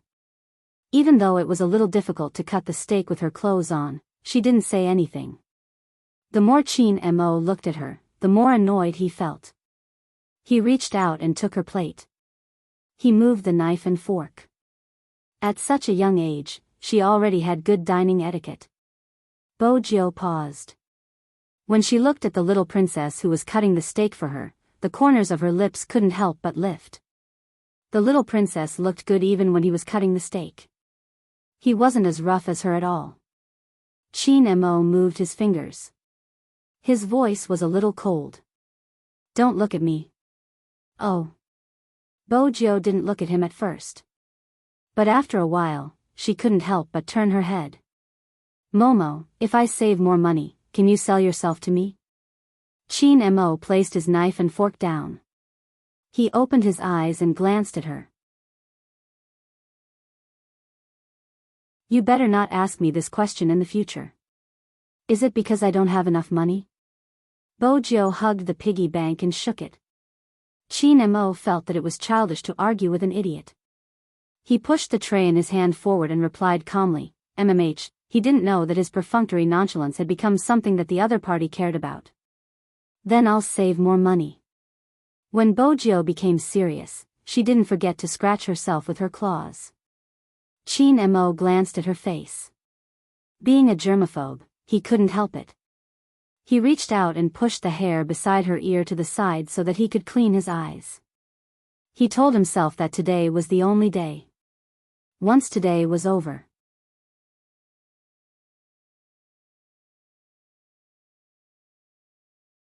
Chapter 1407. Bojo didn't know what the little princess she liked was thinking. But he was even willing to cut the steak for her. Her little princess should have already accepted her. This was a good thing for Bojo. In the past, too many people were frightened by her rudeness. The little princess was good, she didn't care about this at all. Actually, Bojo probably couldn't understand what Chin Mo was concerned about. The steak was delicious. It was much better than instant noodles. Bojo wore a small scarf as she ate. She had a carefree elegance that other children didn't have. Even though it was difficult to cut the steak, she still had manners when it came to the dining table. Especially when it came to waiting for the elders. It was the same as Chin Mo. Both of them waited for old Master to eat first before they started eating. When they put down the knife and fork, the elders would put it down first. Because of this, Grandpa liked the little tiger in front of him very much. Moreover, the way she ate, her cheeks were puffed up, giving him a sense of accomplishment when he fed her. She was a completely different type from his grandson. Chin Mo watched from the side as the person ate until her stomach was full. He calmly drank a mouthful of water. She was indeed here to freeload. This trip wasn't in vain. Bojo didn't know that the little princess had heard the conversation between her and her father. When she saw that he was full, she put down her knife and fork, hugged her little piggy bank, and followed. The tiger's tail was still wagging. Old Master watched this scene and felt gratified. His daughter was in the career stage and his son-in-law was in the military. It was indeed beneficial for his grandson to follow him out. But at the same time, he was always worried that his childhood would be incomplete. Now, it seemed like there was a little tiger accompanying him in a foreign country. Perhaps, it would more or less ease his mind. Even though his grandson had a look of resistance on his face. But resisting was better than not saying anything at all. But that little tiger was interesting. Why did she treat his grandson as a girl? Old Master laughed again. He was probably too happy. Even when he went to the study for a video conference, he asked the butler to open a bottle of red wine. On the other side, little Bojo was walking up the stairs. She took the opportunity to observe the surrounding terrain and instantly felt elated. Momo, our windows are facing each other. My room is opposite you. Chin Mo glanced at her and said, don't touch anything. You can eat the snacks on the table but don't disturb my reading. Under normal circumstances. According to the other party's personality. He was certain that he would not be able to meet these requirements. When he opened a book and read for half an hour, he was about to pour himself a glass of water. That person was still hugging his little piggy bank and sitting there quietly. His eyes were big, and he didn't eat the snacks on the table. After drinking the water, Chin Mo was just about to start reading when a small heater came over to him. His fingers paused as he flipped through the book. He narrowed his eyes and turned his head to see the little tiger's sleepy expression. She probably realized that she had bumped into someone. Bojo suddenly woke up and shook her head. Momo, I'm a little tired. I'll go home and sleep first. I'll come and play with you tomorrow. As he spoke, he jumped off the chair. Even his steps were a little shaky. Chin Mo glanced at the lights next door that hadn't been turned on. Then he looked at the back view of the little tiger in front of him. He frowned and then said, Mr. Bo isn't back yet. MMH? Bojo didn't understand what he meant.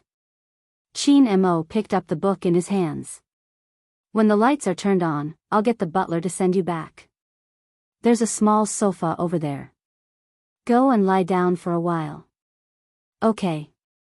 Compared to going home to sleep, Bojo was more willing to stay where the little princess was. She was afraid that she would disturb the little princess's reading. But it was her nature. Before she fell asleep, she wanted to talk. Momo, what are you reading? Bojo moved her head over. Chin Mo replied, Little Prince. After that, he didn't speak again. He left her on the sofa because she was too young. He didn't have any intention of befriending her. Bojo sensed his coldness as well. Her tail swayed and she started to doze off again. When Chin Mo noticed her head leaning over for the second time, he frowned. He knew that with this little tiger around, he wouldn't be able to read at all. But at this moment, Grandpa pushed the door open and walked in. When he saw this scene, he was stunned. After all, his grandson had never been so close to any child before. Then he laughed softly. "Jiao, it's too late. Can you stay here tonight?" Bo Jiao perked up when she heard this. Okay. After a night's sleep, the little princess would get closer to her. Unlike now, when he was always cold and indifferent and a little prickly. Bo Jiao lowered her head and looked at her little tiger's paws. Her excited expression was a stark contrast to the cold Chin Mo sitting beside her. Chin Mo didn't know what his grandfather was thinking. His grandfather should know that he didn't like to keep other children at home. But when he turned his head, the lights outside weren't turned on yet. The smell of milk on a certain little tiger was very strong. This meant that she was really small. Even if she was the same age as him. Girls and boys were also different. She shouldn't be that strong. Chin Mo turned his head. He thought for a moment and resisted the urge to object. Everything was because she was still young. He couldn't let her carry a small piggy bank back. It was snowing outside. There wasn't a single person there. Anyway, it was just one night. Tomorrow, he would tell his grandfather. He didn't need any little friends. "I'll get the butler to prepare a small guest room for our adorable Jiao," Old Masterin said as he looked towards the door. Bo Jiao shook her head. She was very serious. "Don't trouble Grandpa, and Momo and I will sleep in the same room. We are both girls and there is a small sofa here." When Chin Mo heard this, he started to frown. That little face of his turned cold. What did she mean by both of them were girls? This idiot, couldn't she see clearly? Old Masterin couldn't help but smile. This was the first time he saw his grandson show so many expressions on the same day. Suddenly, he felt that this wasn't bad. His grandson had never slept in the same room with anyone before. He could give it a try. Okay. Old Masterin caressed the little tiger's head. "Then you can squeeze with Mo." Chin Mo didn't expect his grandfather to say this. He was about to reject. But just then, someone hugged his waist. Then, the little tiger smiled. Two little tiger teeth were revealed. The mole at the corner of her eyes was at the corner of her eyes. She looked at him with big eyes. Then.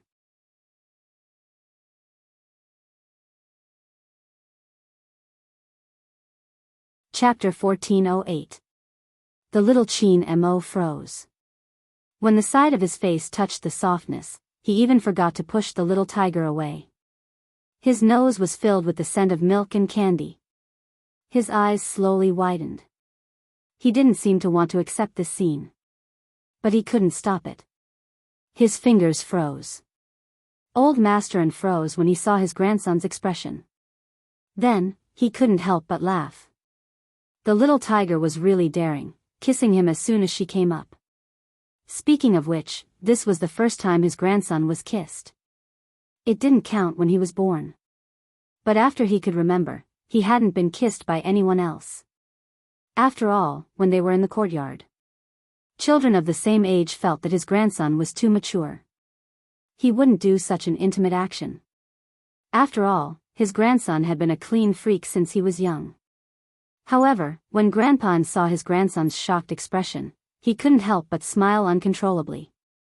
The little tiger didn't know what she had done. She reached forward with her claws and hooked Chin Mo's ears. "Momo, are you shy because I kissed you? Is that why your ears are so red? Don't be shy, we still have to sleep together later." Chin Mo didn't think much of it at first, but when she touched him, he realized that they were too close. He reached out and tugged her tail, his voice cold. "Who wants to sleep with you?" It was fine if this little tiger didn't know whether it was a man or a woman, but she kissed anyone she saw. Didn't she know what it meant to be reserved? Bojo blinked in confusion.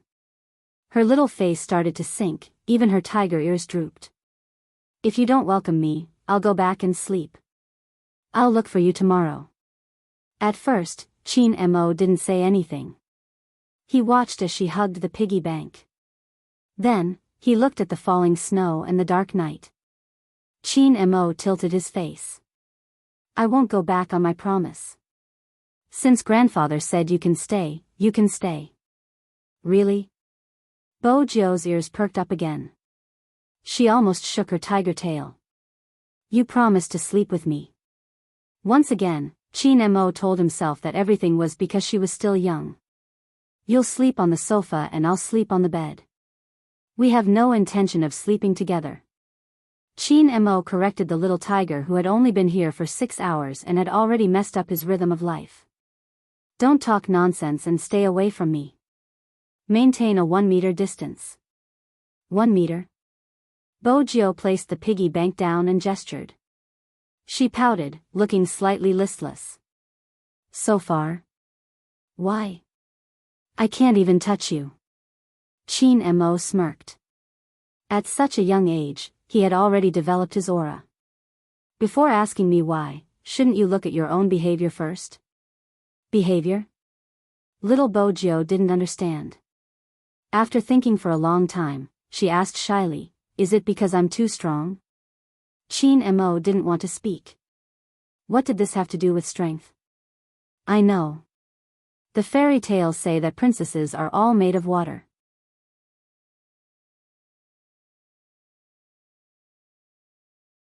He seemed to only want to tolerate the little tiger for one night. Bojo followed Chin Mo to bid goodnight to old Masterin. Unlike the other girls who were soft and cute, she was a little fierce. Momo, I didn't do it on purpose. Actually, it's good that you're short. It's okay for a girl to be short since you're so cute and pretty. But if you really want to grow taller, you can drink more milk. I'll give my cup to you as well. Grandpa nodded, Momo, you're so cute and pretty. But if you really want to grow taller, you can drink more milk. I'll give my cup to you. It's fine. Chin Mo didn't control his strength again, snapping his favorite mimosa plant.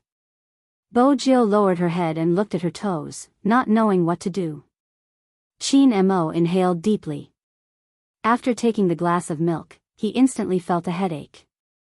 Why did he have to worry about the little tiger when he was treated as a girl? If he was too cold, the little tiger would feel hurt. It was probably because her face was too deceiving.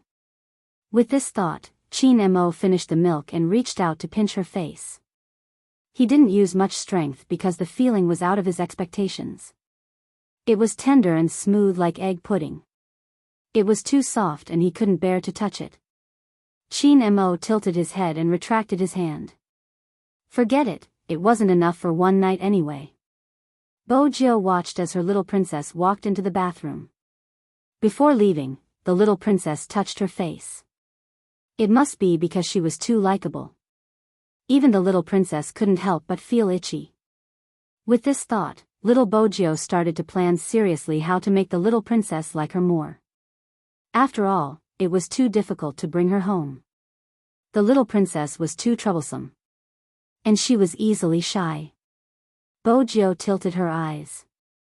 Her dad had never told her what to do if the other party was too shy.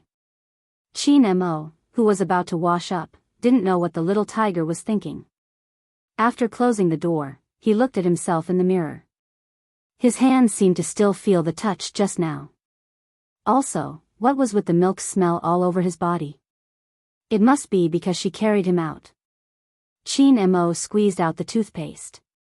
His cold little face had a different expression again. The little tiger was a little bored waiting outside. In addition, she suddenly thought of a good way to quickly improve her relationship with the little princess. She bent down and placed the piggy bank on the sofa. Then, she ran to the drawer and took out a small scarf. In fact, when she saw this, Bojo sighed. The little princess was really clean. He was completely different from her. Her scarves had never been folded so neatly before. She just threw it casually. Because of this, her dad always made her reflect on herself. In the past, little Bojio always felt that her dad was deliberately looking for trouble. After all, that person always lost to her in rock paper scissors. William, who lived next door, was even more casual than her. Now, it seemed that she was too ignorant. Everything in the little princess's house was square and fragrant. There were also many books. Little Bojio compared and looked at herself. She felt that she was full of flaws.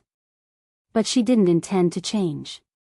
However, she had to pay more attention to her hygiene in the future. If not, the little princess would throw her out like trash. After little Bojio told herself this, she started to struggle with her little tiger pajamas. This set of pajamas was originally bought by her dad. He was in charge of acting cute for her mom. The claws, ears, and tail all needed help when she put on the pajamas. It took a lot of effort to take it off. A normal 5-year-old wouldn't be able to take it off. But we must believe that our little tiger Lord Joe is different. If she couldn't do it manually, she would use the rolling technique. She gritted her teeth and pulled, nimbly and handsomely escaping. She took the little scarf and prepared to give the little princess a surprise in the bathroom. Since they were going to sleep together. Of course, they had to shower together. That way, their intimacy would increase continuously. Bojio felt that she was too smart to think of such an idea.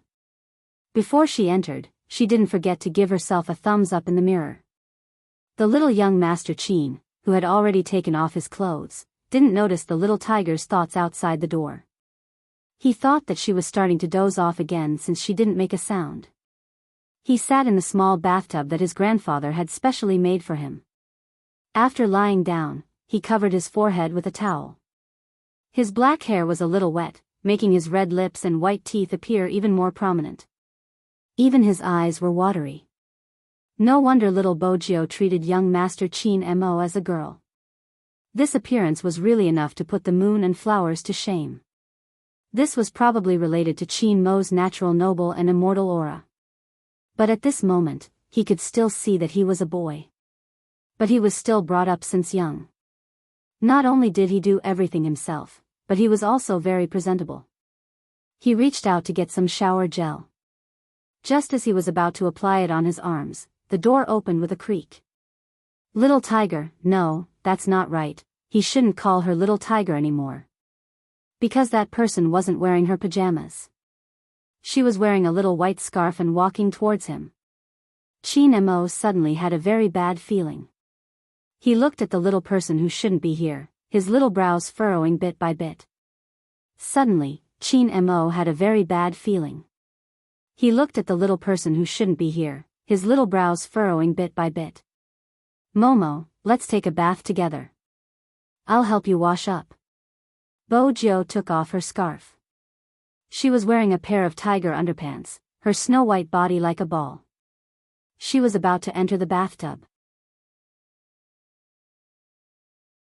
Chin Mo's upbringing had taught him that there was a difference between men and women since he could remember.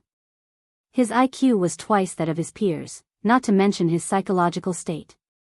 Being precocious didn't just mean that he was out of line with his peers, it also meant that he had never been so close to anyone before. Now that someone was about to enter, his entire body froze once again. Don't come in. In a moment of desperation, Chin Mo could only throw out this sentence. Bojio looked at his red ears, a look of realization on her face. She then said considerately, Momo, you're shy again. Didn't I say just now that we're both girls? Even though I'm taller than you and my hair is shorter than yours, I'm really a girl. If you don't believe me, come closer, you can take a closer look. Little, old, tiger. Chin Mo looked at the leg that wasn't retracting. Instead, it was moving closer. He completely regretted his soft-heartedness just now. Bojio didn't realize this and corrected him seriously. Momo, I'm not called Little Tiger, I'm called Bojio. Bo as in Bojio and Jo as in Bojio. It's very handsome. In such a situation, it was hard to remember a person's name. Chin Mo's breath was slightly suppressed. Bo, little Gio, try to come closer. I won't go closer. I'll just sit beside you. As for you, Momo, if you continue to hide, your neck will be submerged and you will drink dirty water. There are too many bubbles in the water and your stomach will hurt. Actually, you don't have to be so reserved. I know you aren't used to it after coming overseas. My dad said that people in our country are very reserved. Actually, I'm the same. Oh. He really couldn't tell how the person in front of him was reserved. Fortunately, there was milk in the tub. Otherwise, she would have seen everything about him. Chin Mo told himself not to be calculative with an idiot.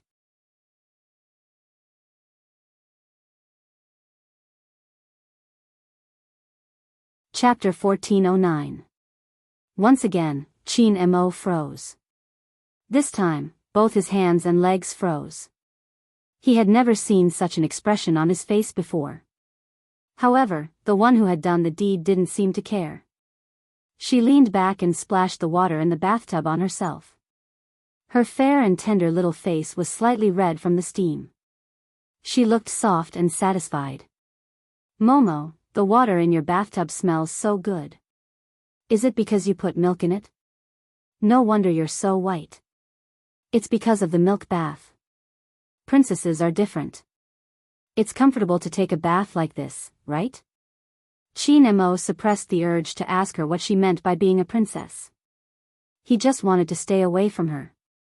It was best if they didn't have any more contact. Bojo could see his resistance. She didn't understand. Momo, there has to be a limit to your shyness. I'm already so far away from you. You'll fall if you take another step back. With that, she started to move. Chin Mo opened his mouth. Even though his voice wasn't as threatening as when he grew up, it was still a warning. Don't come over. Bojo raised her hands. Her meaning was clear. She would listen to whatever he said. Don't be so resistant. Chin Mo's current state of mind was obvious. He took a step back. He shouldn't have been soft-hearted towards this little tiger. If he was given another chance, he would definitely throw her out. He wouldn't care if her house was dark or not. Bojo didn't know what the pet she wanted to bring home was thinking. Anyway, she just had to think of a way to increase their intimacy. Bojo tilted her head. She thought about it seriously and smiled sweetly. Momo, let me help you wipe your back. I'm good at it. It's fine, Chin Mo rejected in the next second. This was the first time Bojo met such an unapproachable little kid. Sigh, he was pretty. Bojo told herself. She splashed some water on herself. That wasn't all. In order to make herself look as clean as the little princess, she turned her body and placed some shower gel in her palms. Children of this age wouldn't even bathe themselves very neatly. Bojo was the same. She was slightly clumsy. She wiped her arms and legs as though she had completed a great project. From start to end, Chin Mo could only watch from the side. Furthermore, he was using his peripheral vision. In order to avoid seeing things that they shouldn't see. He had already intentionally shifted his gaze elsewhere. Now, the little tiger had settled down. But he couldn't stay here forever. Chin Mo couldn't get up. Once he did, he would be in an awkward situation. No matter how mature young Master Chin was, he was still a child. In this aspect, he cared a lot. However, there was one thing about young Master Chin, he was raised from a young age. No matter what kind of situation they were in. He was able to maintain his nobility and was not anxious or impatient. It seemed like he could only wait for this stupid little tiger to finish bathing before he could get up and go out. This was the only solution he could think of. Otherwise, he couldn't just stand up and let everyone see his naked body. However, he was really an idiot. At this point, she couldn't even tell if he was a man or a woman. He only knew how to play with water.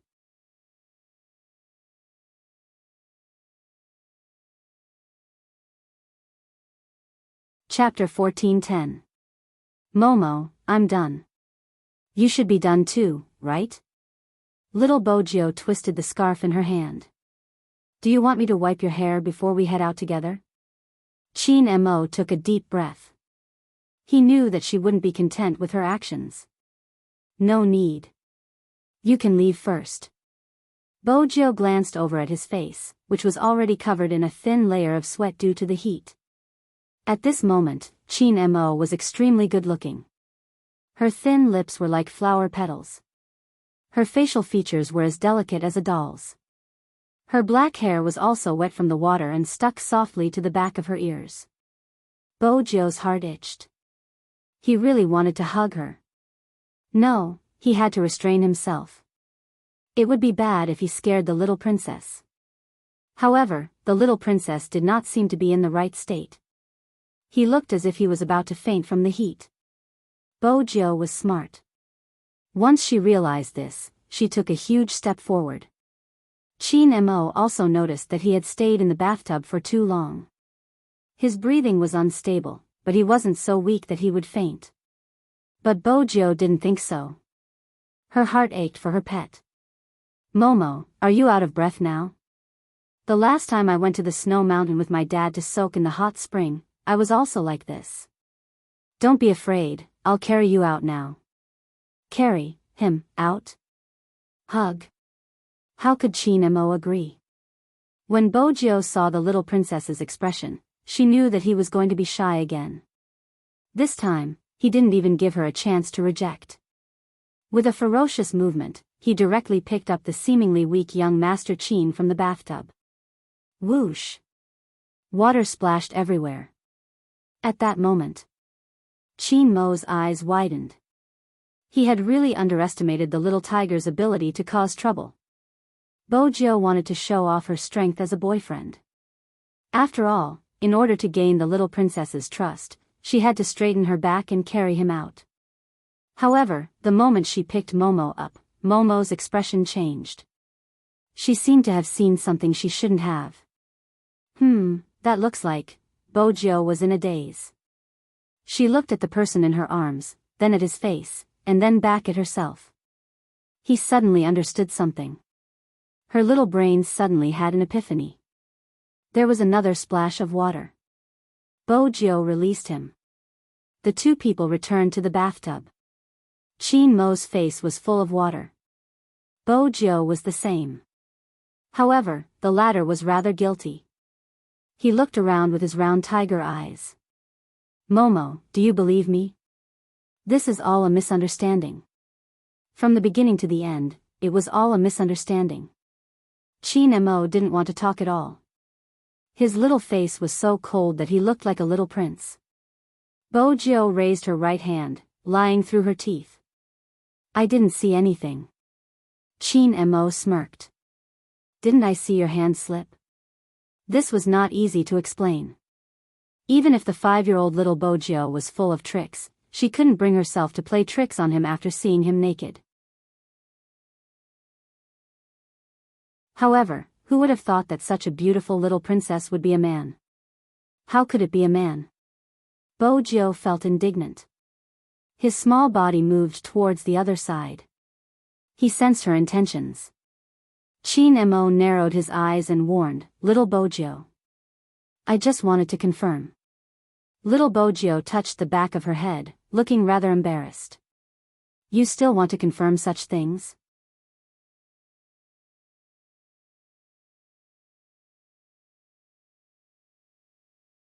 Chapter 14:11. Anyway, this day had been a nightmare for him. And the source of the devil was this little tiger. Since she had seen everything, Chin Mo didn't care anymore. He pulled a scarf over and wrapped it around his neck. He was about to go out. It was too awkward. Little Bojio drooped her ears and explained seriously, Momo, I've never recognized the wrong person before. It must be because you're too good-looking and your name sounds very cute. After Chin Mo had something on him, he wasn't as passive as he was in the bathtub. He pulled the person's hand over. He lowered his eyes and his side profile was cold. He wrote on her little palm with a little force. But in the end, it was a waste of young Master Qin's good calligraphy. After he finished writing, the person's round tiger eyes were filled with confusion. Momo, did you write Chinese characters just now? You have so many strokes. Qin Mo finally knew that this little tiger wasn't just stupid. She was also illiterate. Pulling the man along, he strolled to the desk, took out a book at random, and wrote 2 words. Qin Mo, he pointed at it, his black hair still dripping with water. Remember this is my real name. Mo as in desert dust. Amazing. Bo Jio's praise was sincere. The little princess was indeed a little princess. Her handwriting was so beautiful. So it was this Mo. She reached out and touched it. There were a lot of strokes. Fortunately, she had a good memory. She could remember it after just one look. Qin Mo watched as the little tiger reached out to touch her name. For some reason, her fingers paused. Then, she closed the book. Now you should know the difference between a man and a woman. So, Qin Mo reached out and pointed at the small sofa behind her. Sleep there. Don't come out again. Bo Jio knew that she was a guest and had to follow the host's wishes. When she heard Qin Mo's words, she ran back and threw herself on the sofa. She covered herself with a small blanket and only revealed her eyes. It wasn't Momo. It was Momo. He was really a guy. Such a good-looking boy. She had never seen him before. But after what happened just now, Momo definitely didn't like her anymore. As soon as he thought of this, Bo Jio couldn't help but rub her nose. Even her ears were drooping, looking listless. Finally, the little tiger stopped causing trouble. Qin Mo had wanted to turn off the lights and sleep. Under normal circumstances, he would be lying in bed and reading The Little Prince at this time. However, when he saw that furry little head with water vapor on it, he suddenly felt a chill run down his spine.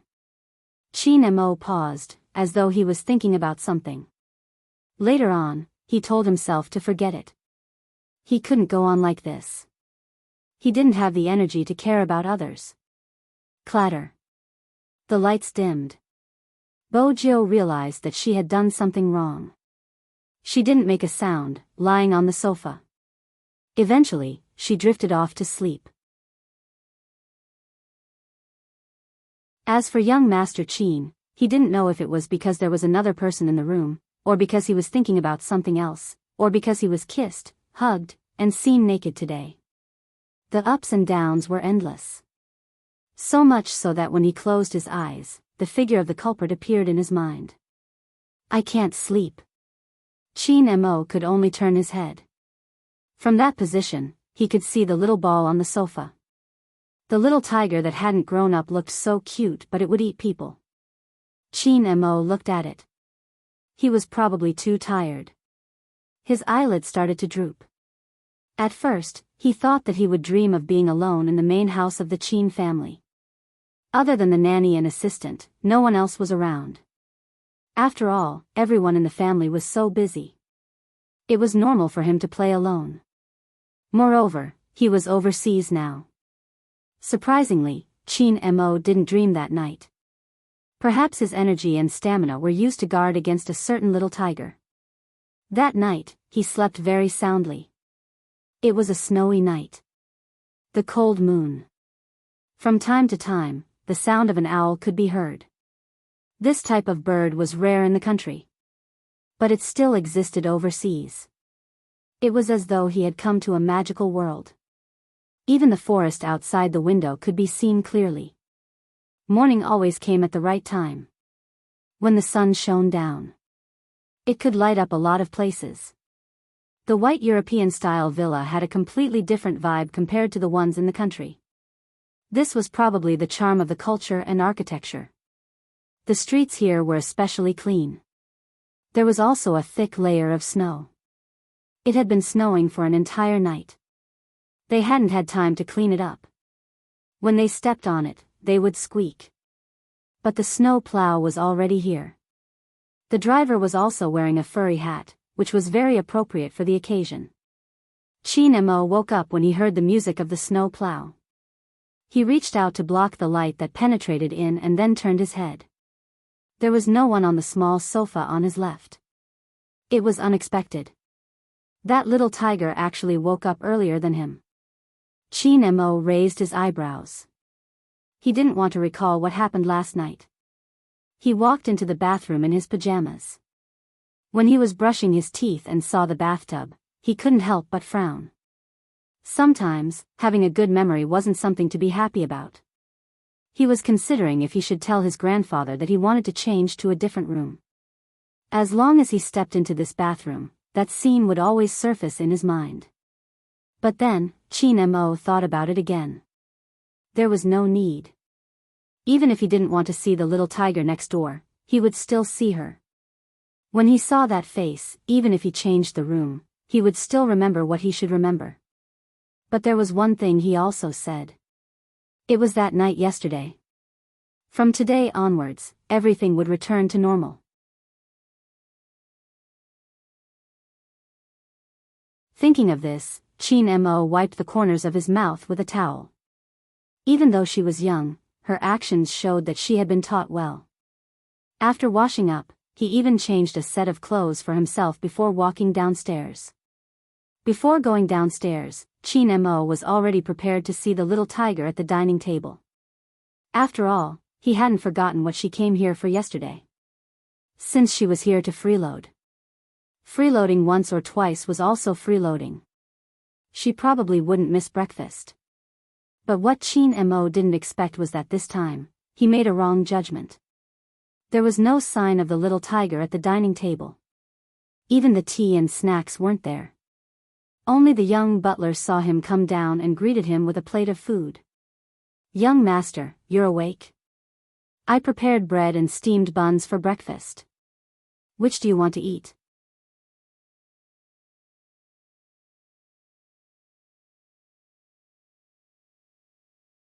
Chapter 14:12. Even though the butler was young, he was reliable. The food was placed on the tray. It was a standard American breakfast: fried eggs, bread slices, and a bowl of butter. Chin Mo sat at the dining table. When he picked up the glass of milk, he was reminded of a certain someone who used her tiger claws to hold the milk for him to drink. The young butler didn't understand why the young master stopped. He turned his head and greeted, "Young master." Chin Mo glanced up and asked casually, "Where is she?" "She? Who?" The young butler was confused. That was why the way of thinking overseas was different from the local way of thinking. According to Chin Mo's personality, he wouldn't ask a second time after asking once. Besides, Chin Mo didn't really need to know where that person went. He just felt that she was too young. Old Masterin walked in at this moment. Behind him was a local friend. That friend was a bearded professor. He liked Chin Mo the moment he saw him and said that he wanted to introduce his granddaughter to Chin Mo. Old Masterin smiled at the side. He just came here and definitely wanted to introduce his grandson to the people in the circle. Hence, the courtyard on this side. This day wasn't quiet. Moreover, Old Masterin had sent out an invitation before he came. Many people were curious about what the grandson of this legendary Chinese businessman looked like. Of course, those who could get the invitation were all from extraordinary backgrounds. There was an endless stream of visitors. Chin Mo had changed into an exquisitely made suit. His black hair and eyes made him look more mysterious than other children of his age. Coupled with his aura. When people first saw this noble child, they liked him. "Chin Mo? I heard my grandfather mention your name." The person who said this was a blonde girl wearing a puffy skirt.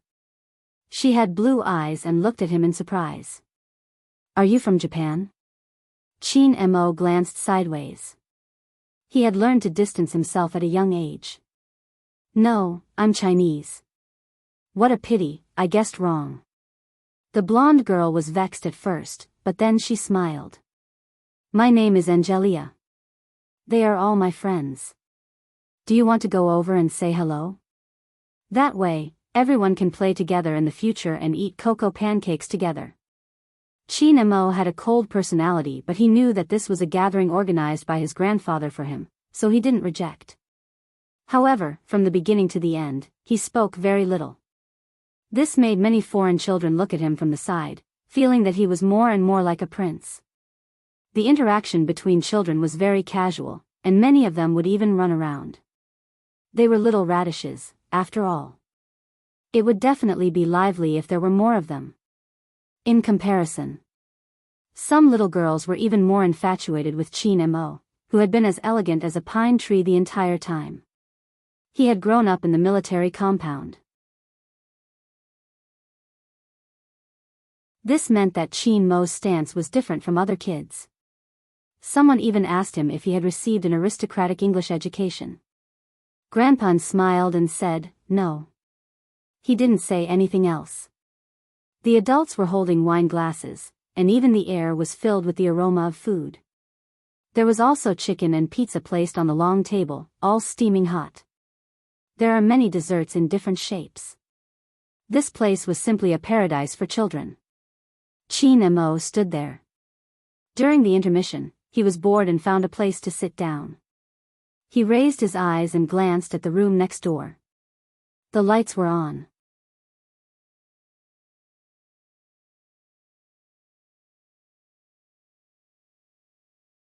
Chapter 14:13. Since there were people here, why didn't they come over? Could it be that she didn't need to freeload today? Or did he not smell the scent in the air? A tiger like her. He probably wouldn't let go of such a good opportunity to freeload. After realizing what he was thinking, Qin Mo frowned. It was really too boring to think of that little tiger who liked to hug people. He turned his head and looked at his peers who were eating desserts. Qin Mo had never liked socializing, while the other children were making a fuss. He loved restoring blocks and exploring basements. When he was 3 years old, he didn't say a word for an entire day. Because of this, his family was worried that he might have autism. Perhaps the more sensitive and intelligent the child was, the smarter he was. The easier it was to encounter such a situation. It was from the beginning that he felt bored that he gradually lost his feelings. This was related to the environment he grew up in, and it was also related to himself. Qin Mo's nature was indifferent and he was too mature. The more he was like this, the tighter he wrapped himself up. Grandpa noticed this as well. That was why he suggested to bring his grandson for a change of environment. Children abroad should mature a little earlier.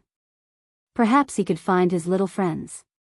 But when Grandpa saw that his grandson was polite from start to finish, unlike the elegance he should have shown at his age, he knew that this arrangement wouldn't be very effective. Usually, parties with children wouldn't last too long. When Qin Mo followed his grandfather out to send them off, the lights in front of them were still on. His voice still carried the clarity of his age. Grandfather, why isn't Uncle Bo here? The two of them were good friends. If it was a banquet, the other party should have come. Old Master didn't expect his grandson to ask him this question. He turned and smiled. Your Uncle Bo isn't back yet. She didn't come back? Qin Mo frowned. Grandpa replied. Little Bojio seems to be the only one at home, but her mother will be back at night. Your Uncle Bo will probably come with a gift tomorrow. He is a completely different person at night and in the day. Qin Mo listened casually and glanced over.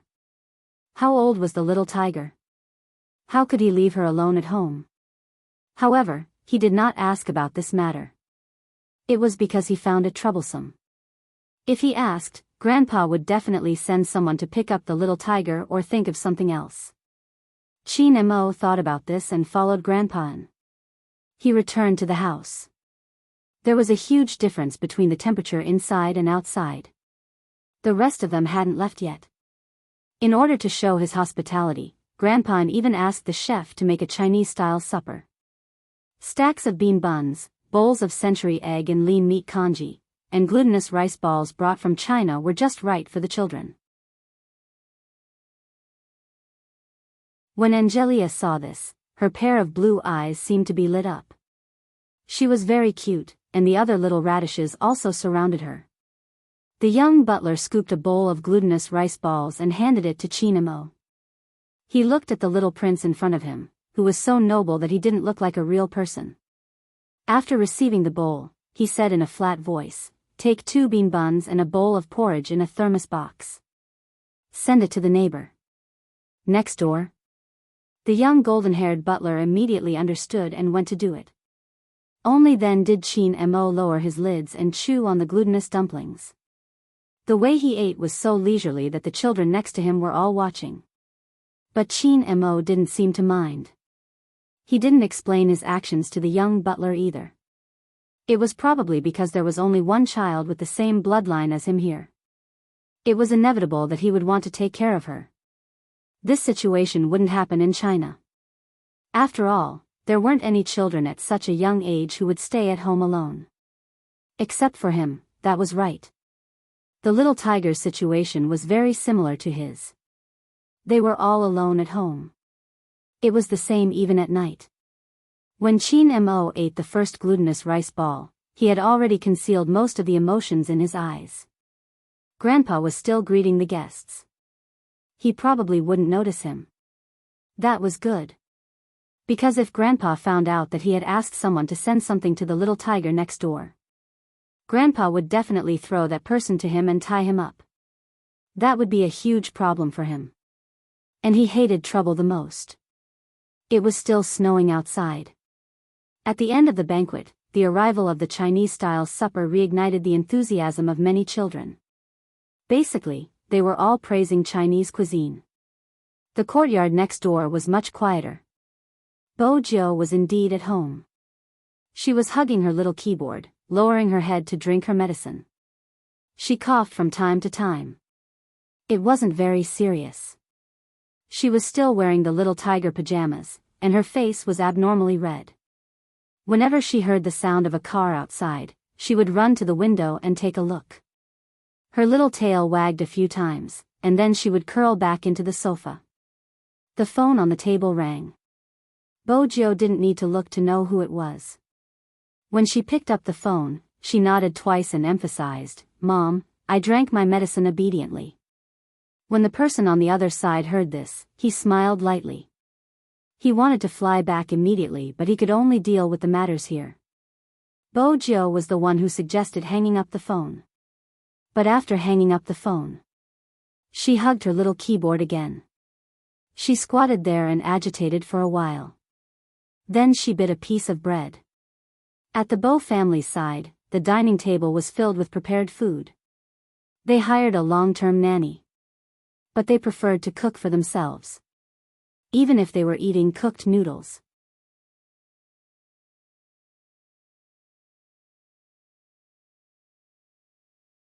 At this moment, Chin-mo still didn't know that the biggest problem with him sending food over wasn't that old master and would ask. Instead, it was that the little tiger that was being fed was getting restless again. Chin-mo had never taken people saying that they liked him seriously. That was because too many people said that they liked someone, but it was just a way to express their feelings.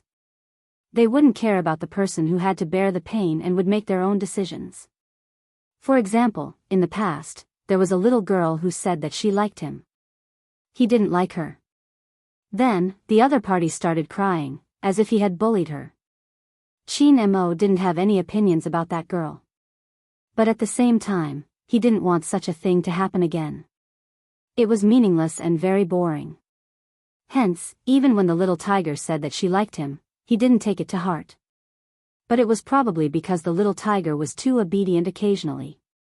That was why he had a little bit of patience towards her. But when he thought about it again, she wasn't obedient but stupid.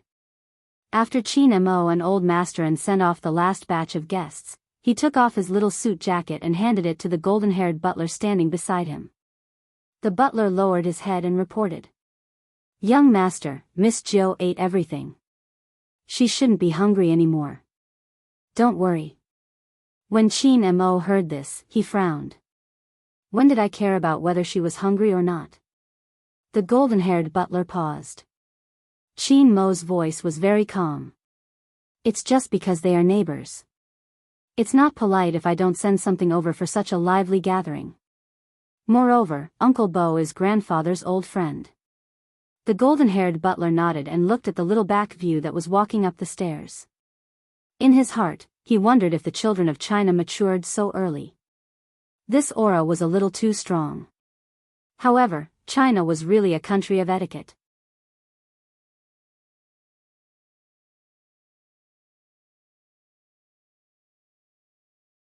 Chapter 14:14. The banquet ended. The guests had already left. As the host, Old Masterin was exhausted after a day of hard work. But because he was a businessman, even if it was night time, Old Masterin would still be busy. Old Masterin had urgent matters to attend to. For example, a sudden international conference. Old Masterin was worried that his grandson would be tired today, so he specially instructed his subordinates to clean up the living room and not make too much noise. There would be specialized people to clean up after the banquet. After Qin Mo sent them off, he reached out and pulled open his little suit. After entering the room, he turned back into the quiet little prince. Even his side profile was cold and indifferent. His hair was black and soft, sticking to the back of his ears. He was wearing a white shirt. When he turned his little body to untie his sleeves, the air of elegance seeped out again. At 5 years old, there weren't many children like him at this age. Using movie Queen Anne's words, her cold little boy sometimes didn't seem like a real person. But at this moment, Qin Mo was still a little immature. For example, the sigh that happened now. It was actually a little cute. Qin Mo had originally planned to take off his shirt and take a shower. But just as he was about to put his shirt down, he suddenly frowned and looked towards the floor-to-ceiling window not far away. The bulging movement made Qin Mo, who had grown up in the military courtyard, raise his eyebrows slightly. Then his handsome and elegant little face was filled with coldness. Just as he was about to press the internal line for the bodyguards on the first floor to come up. Suddenly, there was the sound of a flower pot falling on the ground. There was also the sound of the wind outside. And a certain someone muttering to herself, "Is this window so hard to open? It seems like I have to cut it open. When the time comes, my dad will say I'm naughty again. How troublesome." After hearing this sentence, Qin Mo's brows didn't relax. Qin Mo's brows didn't relax. Instead, they furrowed even tighter. You have to be troubled about cutting the window? Which normal person would cut the window? Qin Mo realized that he had started to take deep breaths again. He looked down at his upper body. He wasn't wearing anything. The temperature of his little face dropped by a few degrees. Outside the window, little Bojio was shaking her tiger tail and studying the window in front of her seriously. His moves were as fierce as a tiger, but his actual score was 2 against 5. After a long time, he felt that he was still too gentle. He simply pulled the small school bag over and was about to use the tools to open it. Little Bojio didn't expect to be discovered. After all, her ability to climb over walls was well known in the surrounding area. Although the weather today was a little cold.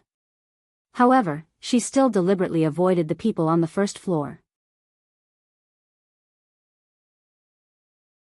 She even took advantage of her small size to perfectly avoid the camera in the corner of the Yin family. Therefore, his actions were a little unrestrained. His tiger face was covered with a tiger hat, and he looked extremely serious. When Qin Mo lifted the curtains, he saw a little tiger that had climbed over the wall. For some reason, she was wearing a small mask on her face. Her small body was tilted to the side, and beside her was a flower pot. It looked as if she could fall at any time. However, she didn't realize that when her big round eyes saw Qin Mo, she was first stunned. Then, she immediately smiled brightly. Even the dimples on her cheeks could be seen clearly. Momo.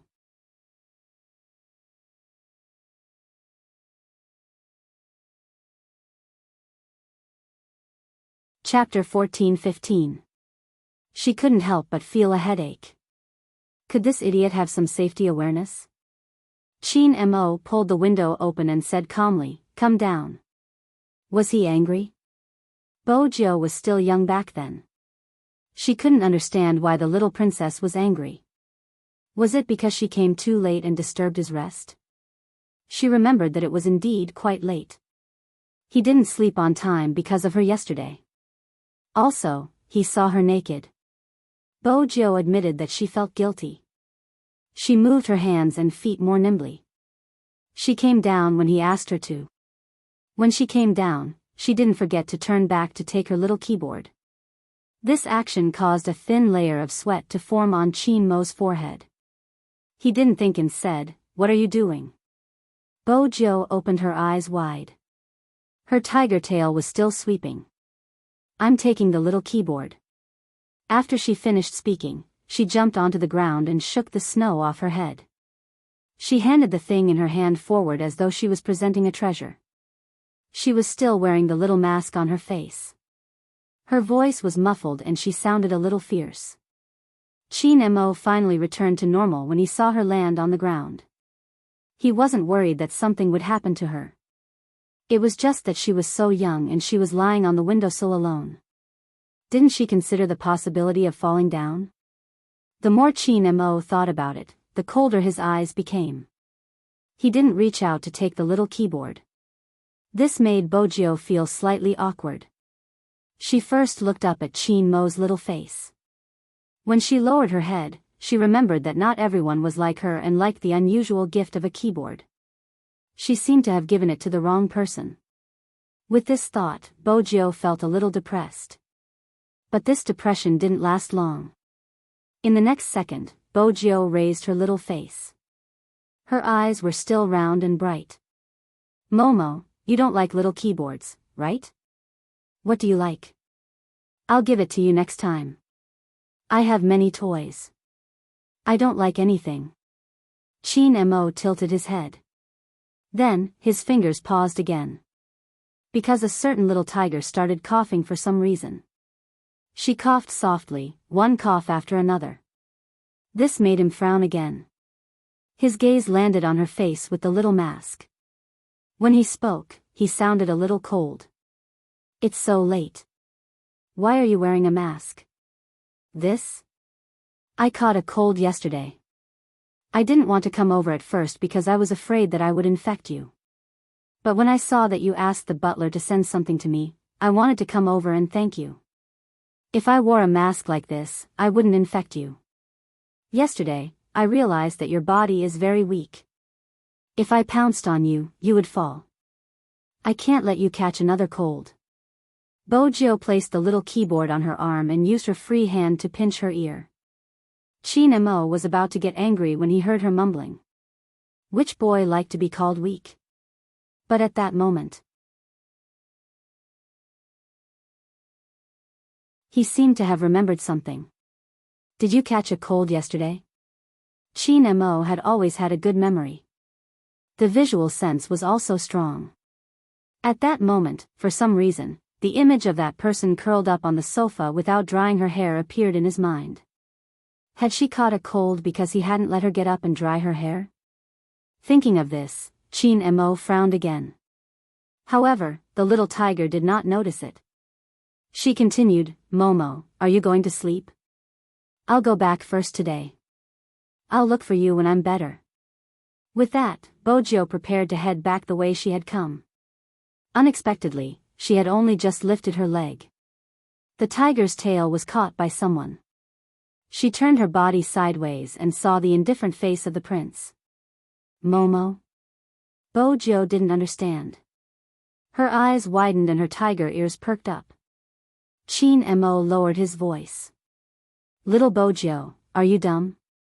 Bojo felt the need to explain herself. Chin Mo didn't give her a chance. With a forceful move, he picked up the person who was about the same size as him. Bojo was still a little confused. But after being hugged, she didn't care about the little princess asking her if she was an idiot. She smiled happily. Chin Mo didn't give her a pleasant look. "Why are you running around when you have a cold?" "I didn't run around today. I didn't feel well, so I went home first.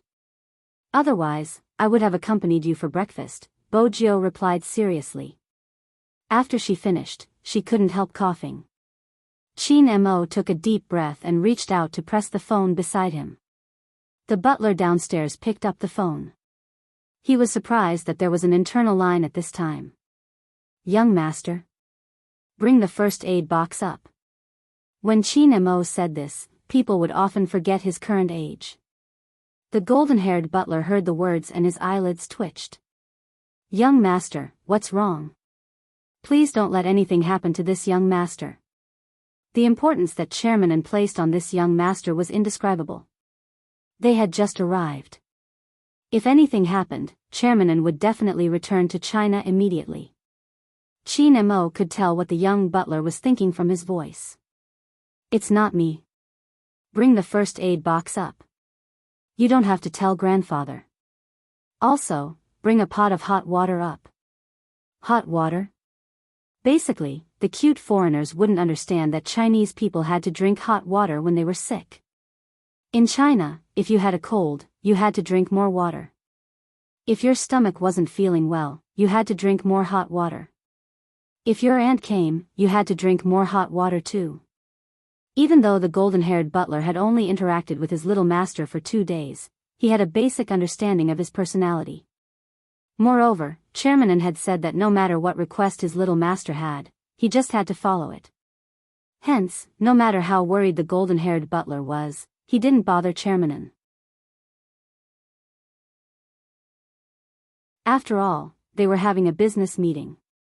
But when the golden-haired butler carried the first aid box upstairs, he suddenly realized something. If his little master didn't say it was him, who could it be? When the golden-haired butler pushed open the door, his question was answered. Unknowingly, there was a little tiger in the room. The little tiger was sitting on the sofa in the room with a small mask on her face. She seemed to have done something wrong. She was hugging her little keyboard and looking at his little master, who seemed to be in deep thought. When she saw him, her eyes lit up. "Hi, we meet again." Honestly speaking, the young butler was a little confused. Even his golden hair was fluttering. What was going on? Why was the person from the opposite house here? When he had sent the things over, she was still in the opposite room. Besides, he had been tidying up in the living room downstairs. Other than sending people away, he hadn't seen anyone else enter. He hadn't seen the little tiger either. How did she suddenly appear in his young master's room? The young butler's thoughts were all revealed on his face. He finally met someone who would show his thoughts on his face. Bojo jumped down from the sofa, wanting to tell him how she came over. Little Bojo. Just these 3 words. He successfully made the little tiger unable to be mischievous anymore. After Qin Mo called her name, he glanced sideways at the young butler standing by the door. The young butler didn't know why, but when his young master looked at him like this, he felt that his presence here was unnecessary. No, that wasn't right. There was something more than unnecessary. It was as if she was saying, "What are you doing here? You're here, and she's getting restless." The young butler, this should be the feeling of being shot while lying down, as the Chinese often say. Indeed, Qin Mo felt that the butler's appearance affected a certain little tiger.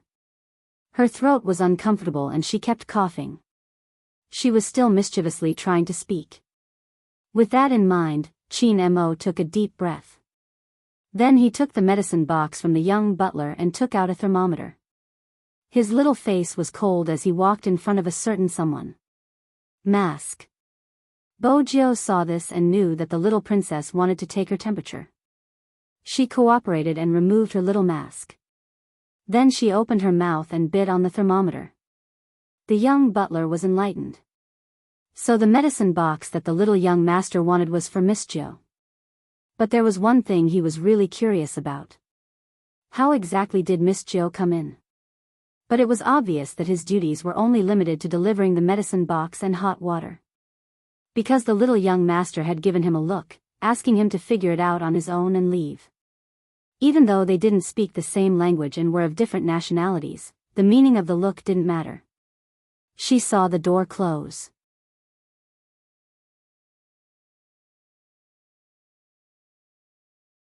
Little Bojio felt a little regretful. She didn't even have time to brag about her heroic deeds. This was the first time she climbed such a high wall. Besides, she wanted to ask him what the little princess liked. From the looks of it, she could only find a chance to ask Grandpa in the future. She bit on the thermometer. This time, she couldn't speak. She could only look at the little princess who was standing in front of her and picking medicine for her. Bojio blinked as she looked at him. The little princess seemed to be very impatient with her. She could tell from his expression. But he still felt very gentle. Other people wouldn't be so nice to her. He wasn't afraid that she would infect her when she caught a cold. He even gave her medicine. Bojio couldn't help but smile when she thought about this. She even jumped down from the sofa and circled around Chin-mo. The little tiger behind her kept wagging her tail. Chin-mo took out the cold medicine. From the side, he saw a certain someone with a bright smile. At that time, Chin-mo even thought, did this person know how to smile? In the end, it would give rise to emotions that even a child would have. It really made him jealous. Her parents must be special to her. Thinking of this, Chin-mo came to a sudden realization. He knew he was wrong. Because yesterday, when he saw the light that didn't turn on, he knew that she was like him. Her parents were very busy.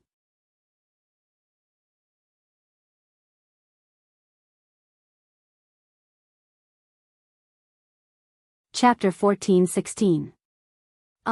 Look, our little tiger Bo was still very obedient. She bared her soft tiger teeth so that it would be easier for him to take the thermometer out. When she opened her mouth, her almond-like tiger eyes were still staring at Chin-mo. She looked as though she had something to say. Chin-mo gave her a cold look as though he was saying, "Don't you dare to speak again."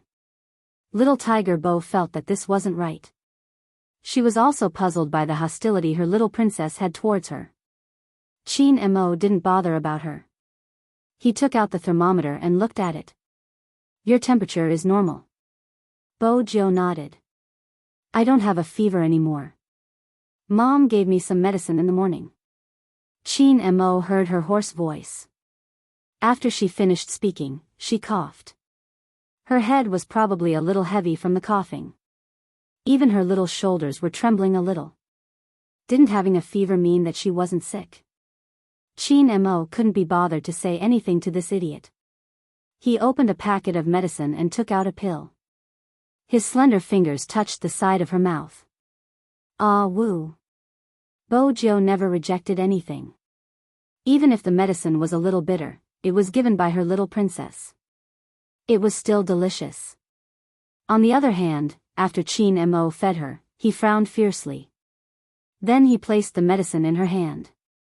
"Eat it yourself." He must have been possessed. Why did he feed her personally just now? He thought about it. He must have been so angry with this little tiger that he lost his ability to think. After letting out a long sigh, Chin-mo returned to his noble little prince appearance. He walked towards the window. Then he reached out and closed the window. Then he locked it twice. Bojio peeled the medicine and watched at the side. When she wagged her tail, she had a feeling that her little princess didn't actually want to lock the window. He wanted to throw her out through the window. If it was possible, Chin-mo wanted to do that. But for some reason, not only did he allow her to come down, he even asked the butler to bring the medicine box upstairs and feed her the medicine personally. He didn't know how his grandfather would react when he heard about this. Chin-mo's eyes moved. When he turned his body, he saw the little tiger peeling the medicine with great difficulty. She ate 5 pills in one go. 5 pills? Chin-mo pressed down on the man's tiger paw. "Little Bojio." Bojio widened her eyes. After looking at him for a while, she seemed to have been enlightened. "Momo, why do you keep sighing? Ever since I came in, you have been sighing. Are you tired? Is there anything else? Let me tell you, as a person, the most important thing is to be happy. Nothing else is important." Pat my head. Why was he always sighing? Qin Mo watched as the little claw appeared on his head and rubbed it twice. He told himself not to bother with a sick person. Besides, there was no doubt that she was an idiot. Qin Mo looked at her, his expression ugly. Are you done touching me? Bojo shook her head. No, Momo, your hair is so soft and nice to touch. It's different from mine. Mine is too hard and prickles. Qin Mo smirked. Drink the medicine and go home. Also, don't climb over the wall again. Bojo paused. She lowered her lids and lifted the small bowl. She drank the medicine that the little princess had prepared for her and glanced at the window at the side. I'll go out from the main door, Bojo said. She jumped down from the sofa. She hugged the little keyboard in her hands and said, Momo, I'll come and find you tomorrow. She planned to leave. The more she acted like this, the more Qin Mo felt annoyed by the small cough. He had said before that he didn't like being liked by others for granted. Because he needed to respond to all liking. If he didn't respond, it would be his fault. He was more resistant to such things. But this little tiger wasn't just a little stupid. Even when she was sick, she didn't know how to use this weakness to threaten him. If he asked her to leave, she would leave. She seemed to listen to everything he said. She didn't want him to respond just because she liked him. Instead, she wanted to give him something.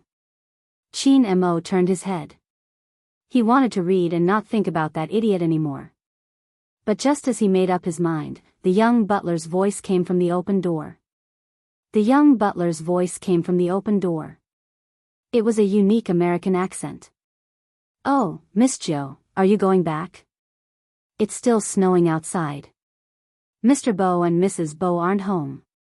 At this time, the heater in the living room should be cold. Why don't you wait for a while? I'll go down to get some charcoal and go with you. Bojo raised her eyebrows when she heard this form of address.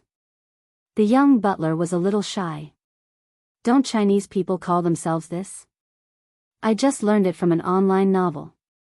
There's a translation in the novel so I can learn a lot of knowledge. Bojo was still young and didn't understand. So this is how people call themselves. Yes. The young butler said with certainty. This made Qin Mo frown. He couldn't focus on the book anymore.